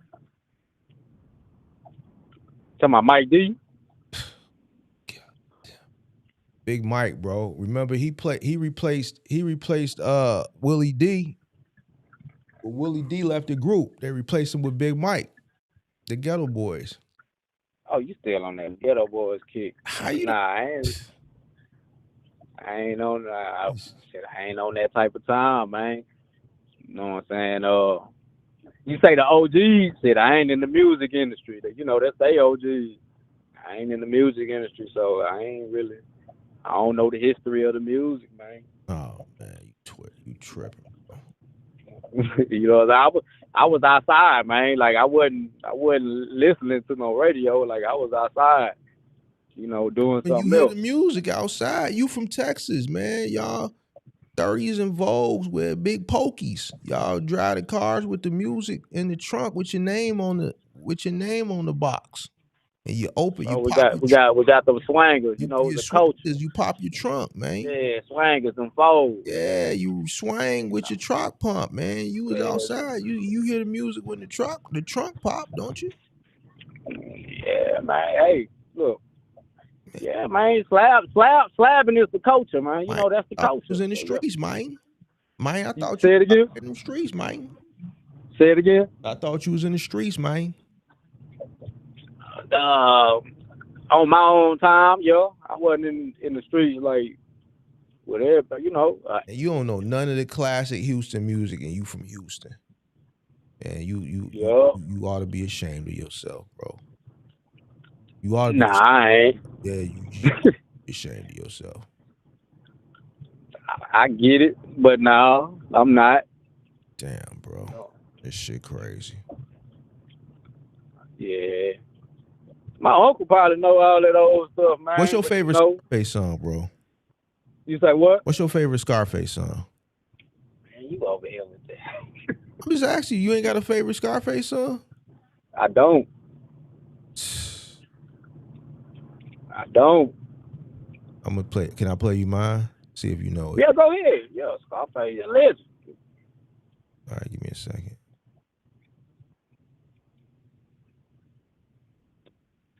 Let me see if I can find it. I'm gonna play you my favorite Scarface song. I ain't gonna play the whole thing though. My favorite Scarface song right here. That came out, bro. And that shit dropped, bro. I remember that shit. I remember when I first saw that video on the box. Because Tretch was in that video. Tretch wanted to do it at the end of the video. He ran up and carjacked Buddy. But yeah, I was 13 when that shit came out. Okay, for sure. So you was a young kid. Yeah, man. That ain't my era, man. But nah, he definitely a legend though. You supposed to know that though. You supposed to know that, bro. Like Scarface is like to Houston. Scarface is like what Jay-Z is to New York, or what God damn it, Dr. Dre and Snoop Dogg is to California or some shit. Or what? Shit, I can respect that. Or what Kanye? I ain't gotta know that. Common. I gotta know about tax shelters, man. That's what I gotta know about. I don't gotta know about all that. I really, bro. Yeah, I ain't really. Yeah, that wasn't my era though. You say you were 13. Don't matter. You supposed to know that's just like saying, you know. So I could see how a young person, like say from New York, they gonna know some Jay-Z songs. They may not be able to go through their catalog like a Jay-Z catalog like me, but they gonna know at least New York. They gonna hear that New York song probably around this time of the year, around New Year's Eve and shit like that. They gonna hear that New York song. They gonna know probably Change Clothes or some shit like that. They gonna know some Jay-Z songs. They may not know shit on like In My Lifetime, Volume 2. They may not know shit from like Reasonable Doubt, but they gonna know like, you know, Jigga, What's My Mother. They gonna know that. They gonna know, you know, probably the Annie song. You know, they gonna know shit like that. So I would expect a person from Houston to know I never seen a man die. I never seen a man cry till I seen a man die. I would expect you to know that, bro. For sure, for sure. That boy Zero remade that one. No, but I heard it before though. But yeah, that I wasn't studying that though. What was you That ain't what I studying? was. What was I studying? Yeah. Shoot, I was studying how to get a profit and not mess up my money. Man, but you had to have some music that was inspiring you, bro. Like the music is Nah, what inspires you. shit. That's what inspired our generation to go get money. Like these shorties now, they listen to drill music. They ain't got no money. They poor. They broke. They ain't got no money. They inspired to go be Go emotional. kill somebody. Yeah, go kill, be emotional. That's why they call it emo music or whatever. Emotional, drill, Okay. sad, depressed, lonely, and all that goofy shit. Well, my generation, we came up listening to hustler music. We was Same here, man. bad. You did. All our music was hustler music, bro. So I listened to a I can lot of resonate Houston with that. music. I listened to a lot of Houston music in the 90s. Scarface is one of my favorite rappers. Now I Feel You is my favorite Scarface song. Because when I listened to those lyrics, that shit just resonated with me. You know what I'm saying? A lot of that shit he was talking about, that shit, either I felt like it resonated with me directly or indirectly because I knew some of those scenarios that he was talking about played out around me. If it didn't affect me directly, it affected me indirectly because of, people around me. You see what I'm saying? So,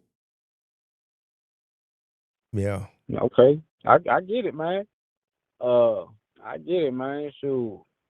I ain't really got no favorite rapper, man. I really steered away from rap a little bit on the cool. You know what I'm saying? Shoot, I like jazz, bro, to be honest with you. You know what I'm saying? And but anyway, I'm gonna get off that. Man, when the number pop up, man, I ain't gonna lie, man. I'm a call every time I get a chance. Don't think I'm one of them man, I forgot the name of that. What's the name of that not a scammer. What's the name of that? A troll? Yeah, you said troll. Yeah, I thought you was, bro. I was looking for one, bro. That you ain't that. Yeah, I'm gonna call every time with a question, Cause I man. would have got off. I was finna get off before you called. But I ain't got shit to do. Yeah, you already well off. That's what's up. That's what's up, man. So Kicked it with all right, you let for me. a minute because I You could say tell what? that's why I just kicked it with you for a minute because I could tell you wanted to talk. So For sure, man. Hey, I like going back and hearing myself, man. I be feeling famous, man. You know what I'm saying?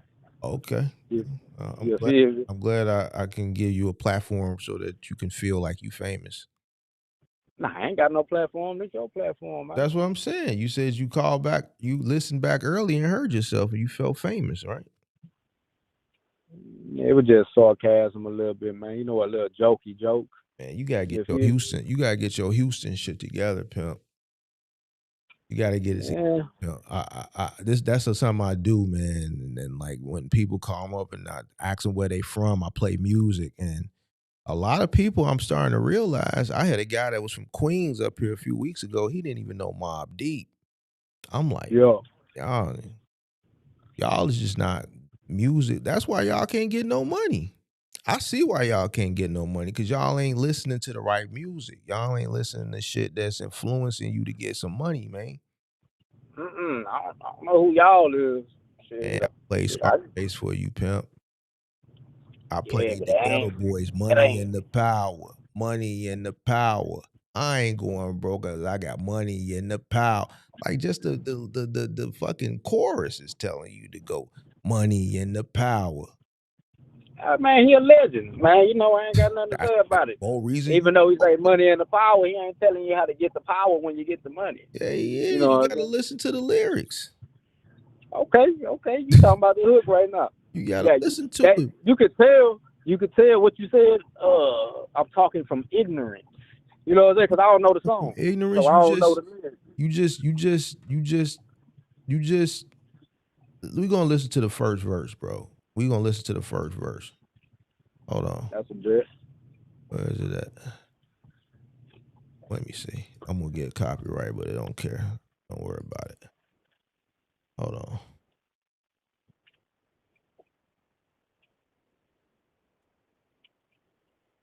We're gonna listen. Just if you listen to the first verse, the Scarface verse telling you what to do.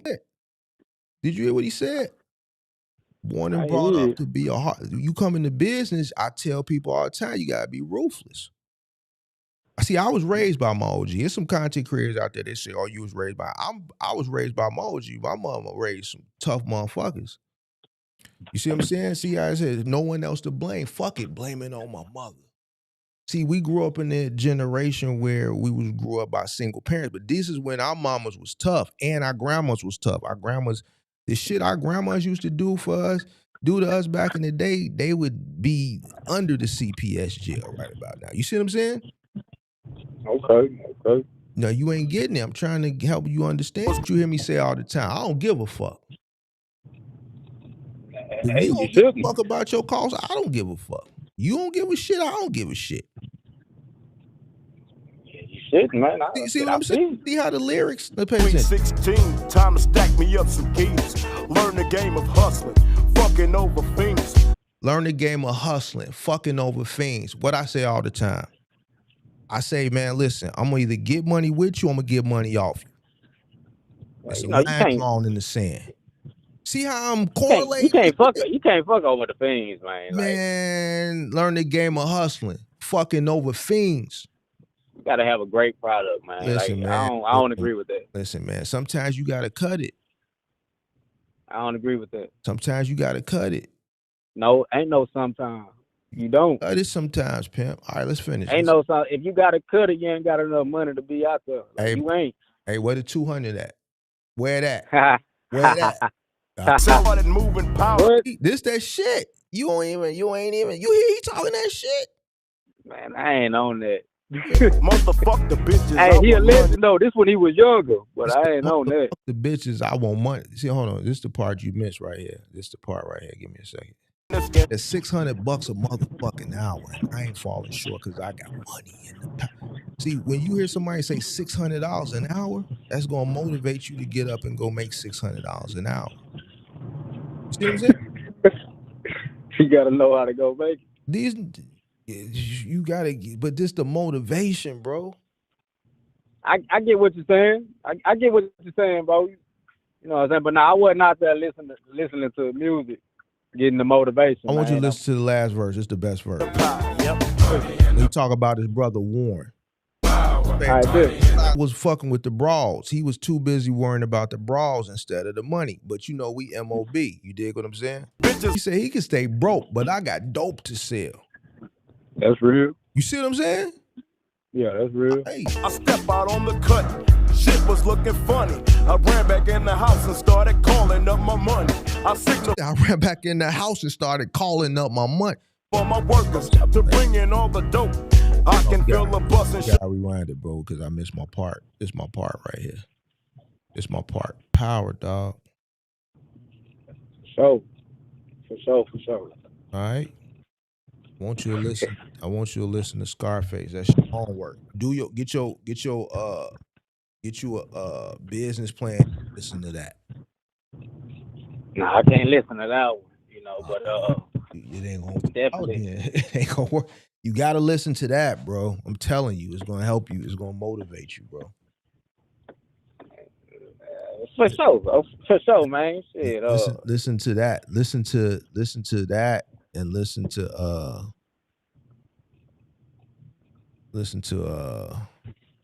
trying to think of another Houston person.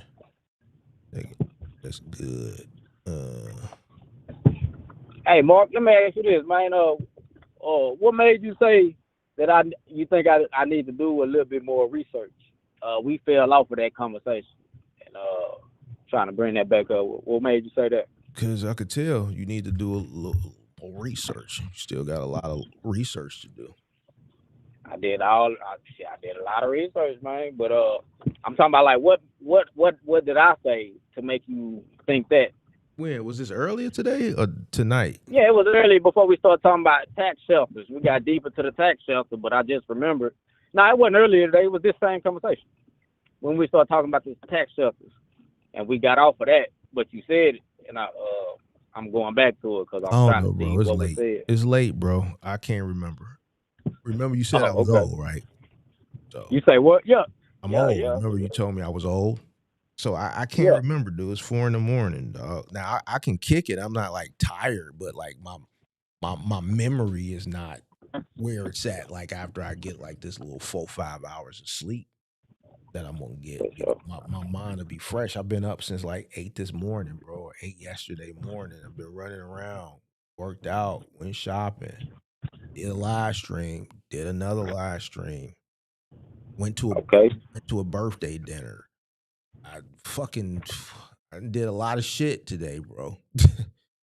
So Okay, for sure. Well, shoot. so That's what's I up, don't man. remember. But if I told you, uh, if I told you, uh, that you need to do more research, it's probably because you said something that triggered me to say that. Probably something that you I said. get it. I get it. I was just trying to see what was that trigger because shoot, my mind full of the knowledge. But shit, it just I ain't got enough money. Oh, it probably was something with to do with them taxes or some shit like that. Oh, probably. Yeah. Nah, for sure. Yeah. Probably. That's what's up, man. That's what's up, man. But yeah, trying to get up in that Sprinter van, man. Man, you'll I get it, think man. You just got, man. You got down, man. Just, man, just save your money, man. Keep working, man, already. that'd be funny to y'all, huh? Huh? You say what? I said that'd be funny to y'all, like try to do that country draw. Yeah, that shit funny to us, bro. Yeah, I met a few of y'all down here. Who was y'all? Y'all down from you from Chicago, huh? Yeah. Yeah, I met a few of y'all down here. Yeah, y'all got that drawl. It's just a little different. We don't talk like that up here. For sure. Some of y'all like real respectable. But it's some of y'all that's kind of weird. Weird how? But that's everywhere though. That's everywhere. What you mean weird? Like weird, like I met this one guy, this one cat. He from Chicago, but he said something about like Chirac, like he was really throwing it that way, like Chirac. You know what I'm saying? Like he was like too tough to be down here. You know what I'm saying? Like it was weird. Was he young? Yeah, he was kind of young. Well, that's dope, bro. Young. Some young cats, they pull they Chicago card. They try to take that shit. Everybody got guns down here. I was trying to tell them like everybody got guns though, bro. Like you gotta relax. But to a Chicago cat, everybody got guns here. You dig what I'm saying? So everybody got guns nowadays. It's 2026. Everybody just got guns, where it's legal, where the gun is legal, or it's illegal. Just everybody got guns. But with these young cats, you can't really. They gonna always pull that Chicago shit. I remember I was in my Discord earlier this year, and this dude, well, was somebody in my Discord that's a part of the community, but he was with, I think, his cousin, and he stepped away. So the cousin just got in the conversation, was in the voice chat, and he came in with that Chicago shit, and he didn't realize it was a few people in that chat from the crib. So he got to talking, nigga, I'm a 4-corner hustler, nigga. I'm like, nigga, from where? And then he just paused, and he's like, because he wasn't expecting that. He thought he was just talking to some goofies. And I'm like, no, where you from? And he just couldn't, what you knew? He got to talk, I said, for where you from? By the time Buddy came back and got him, like, nah. I'm like, nah, nigga, where he from? He said, you're 4? Where he from? Because if he say he from 87, then I'm on, okay, well, what's your name? You don't know who you talking to. You don't know who in here. He just came in trying to. He thought it was people from just other different places, but it was people in there from the crib. Yeah. Got hit with some Came with shit that weird shit. unexpected, trying to come in there on some. I'm gonna pull Weird shit.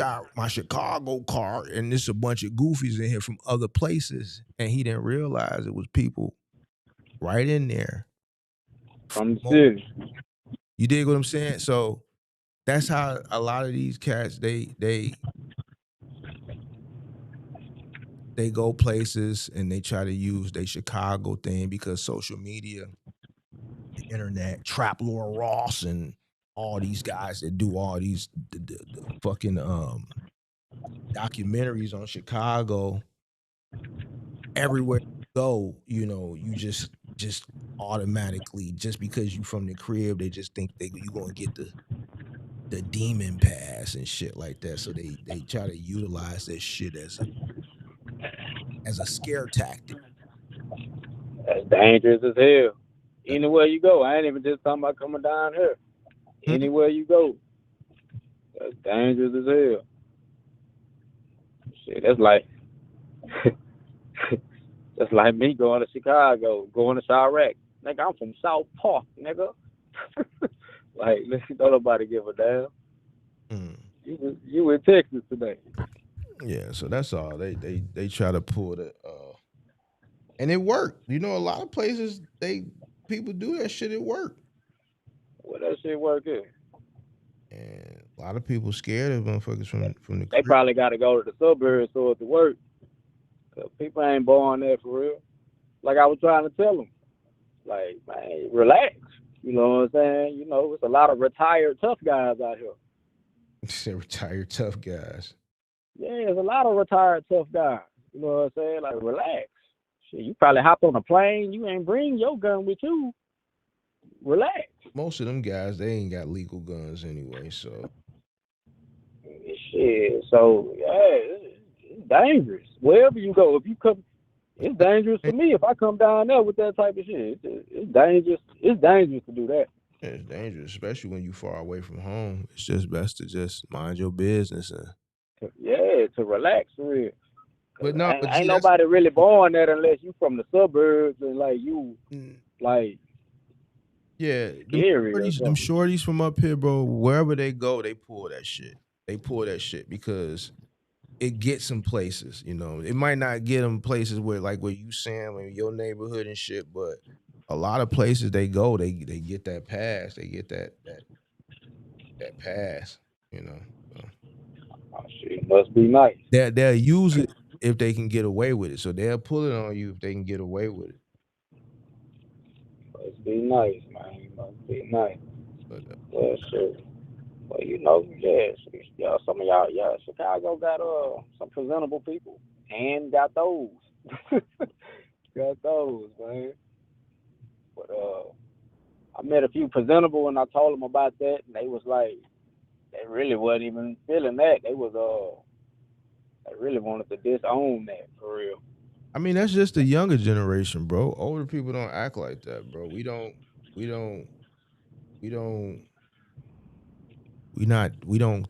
classify ourselves as demons, and we don't classify ourselves as savages and shit like that, bro. That's that younger generation, bro. They do all that shit, bro. We older, we don't do that shit.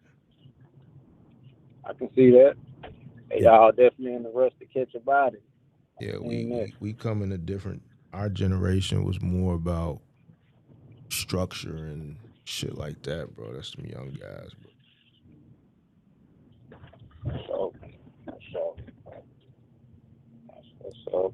All right. Well, I'm gonna go ahead and retire, man. So I hope I was able to get you down the road a little bit, man. And you know, I gotta get out of here, man. I gotta take a little power nap so I can get up, man. It's Christmas Eve, man, and I think I got a show to do this afternoon, and I gotta be at the gym in a few hours because they close early. I think the grocery store. I gotta do my little running around, man. So, man, if you know, when I do the show this afternoon, if you got any more questions, and I drop the phone number, you can call up then. That's better. I'll tap in, man. Well, shoot, happy holidays, man. And should I get with you? Yeah, if I don't talk to you, man, happy holidays, man. Merry Christmas, man. Be safe out there, man. For sure. I appreciate it. Same to you, man. All right, man. All right, let me turn the phone lines off. All right. I didn't expect to talk trucking in the middle of the night.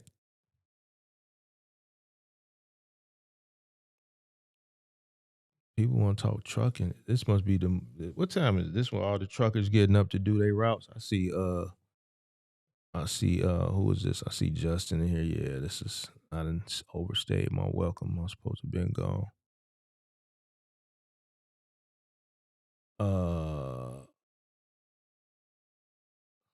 You asking me about a truck. Is it possible to make 3 to 5K a week starting a box truck? It's definitely possible. Yeah, possible, yeah. Yeah, that's possible. Is this achievable finding a dedicated route? Going local. A dedicated one-man route? Local is about 150 miles. Once you got a 150 air mile radius, it's no longer local. So, plus 250 miles ain't local. 150 air miles. So is it possible? Yeah. Achievable finding it? I don't know. That depends on your market. I know those one-man contracts are very, very, very, very difficult to come by these days. But it's possible. So it's definitely possible. But you got to find a contract. So I don't know where you're at. But yeah, that's more of a question reserved for an afternoon show. So, all right, late night we do reaction content. We talk shit. We do a little bit things a little different. I try not to talk trucking on the late night show. You in Chicago? Well then, yeah. I mean, here's the thing. It's plenty of one man opportunities. The thing is they're scarce because people don't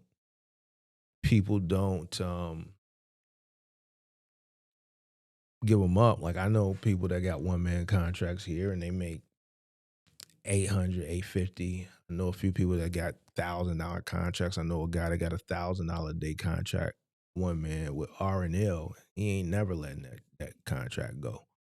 It's too sweet. So yeah, you just gotta find the contract.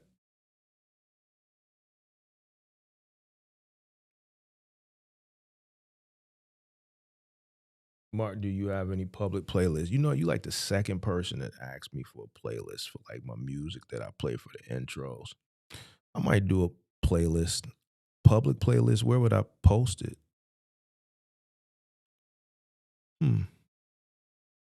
Let me look into that, and then I'll figure out where to do a playlist, and then I'll post it. I'll look into that for you. All right, Limitless. So yeah, there's plenty of opportunity here. There's opportunity here. Will you be able to get it? Well, let me tell you this. There's plenty of one man opportunity, doc to doc, mixed palette opportunities, but they're scarce. So you got to find it. You dig what I'm saying? But there's plenty of those routes here, but they are scarce. So you have to find one. And then Lou Slater, I'll look into posting a playlist. All right, guys, I'm out. Peace.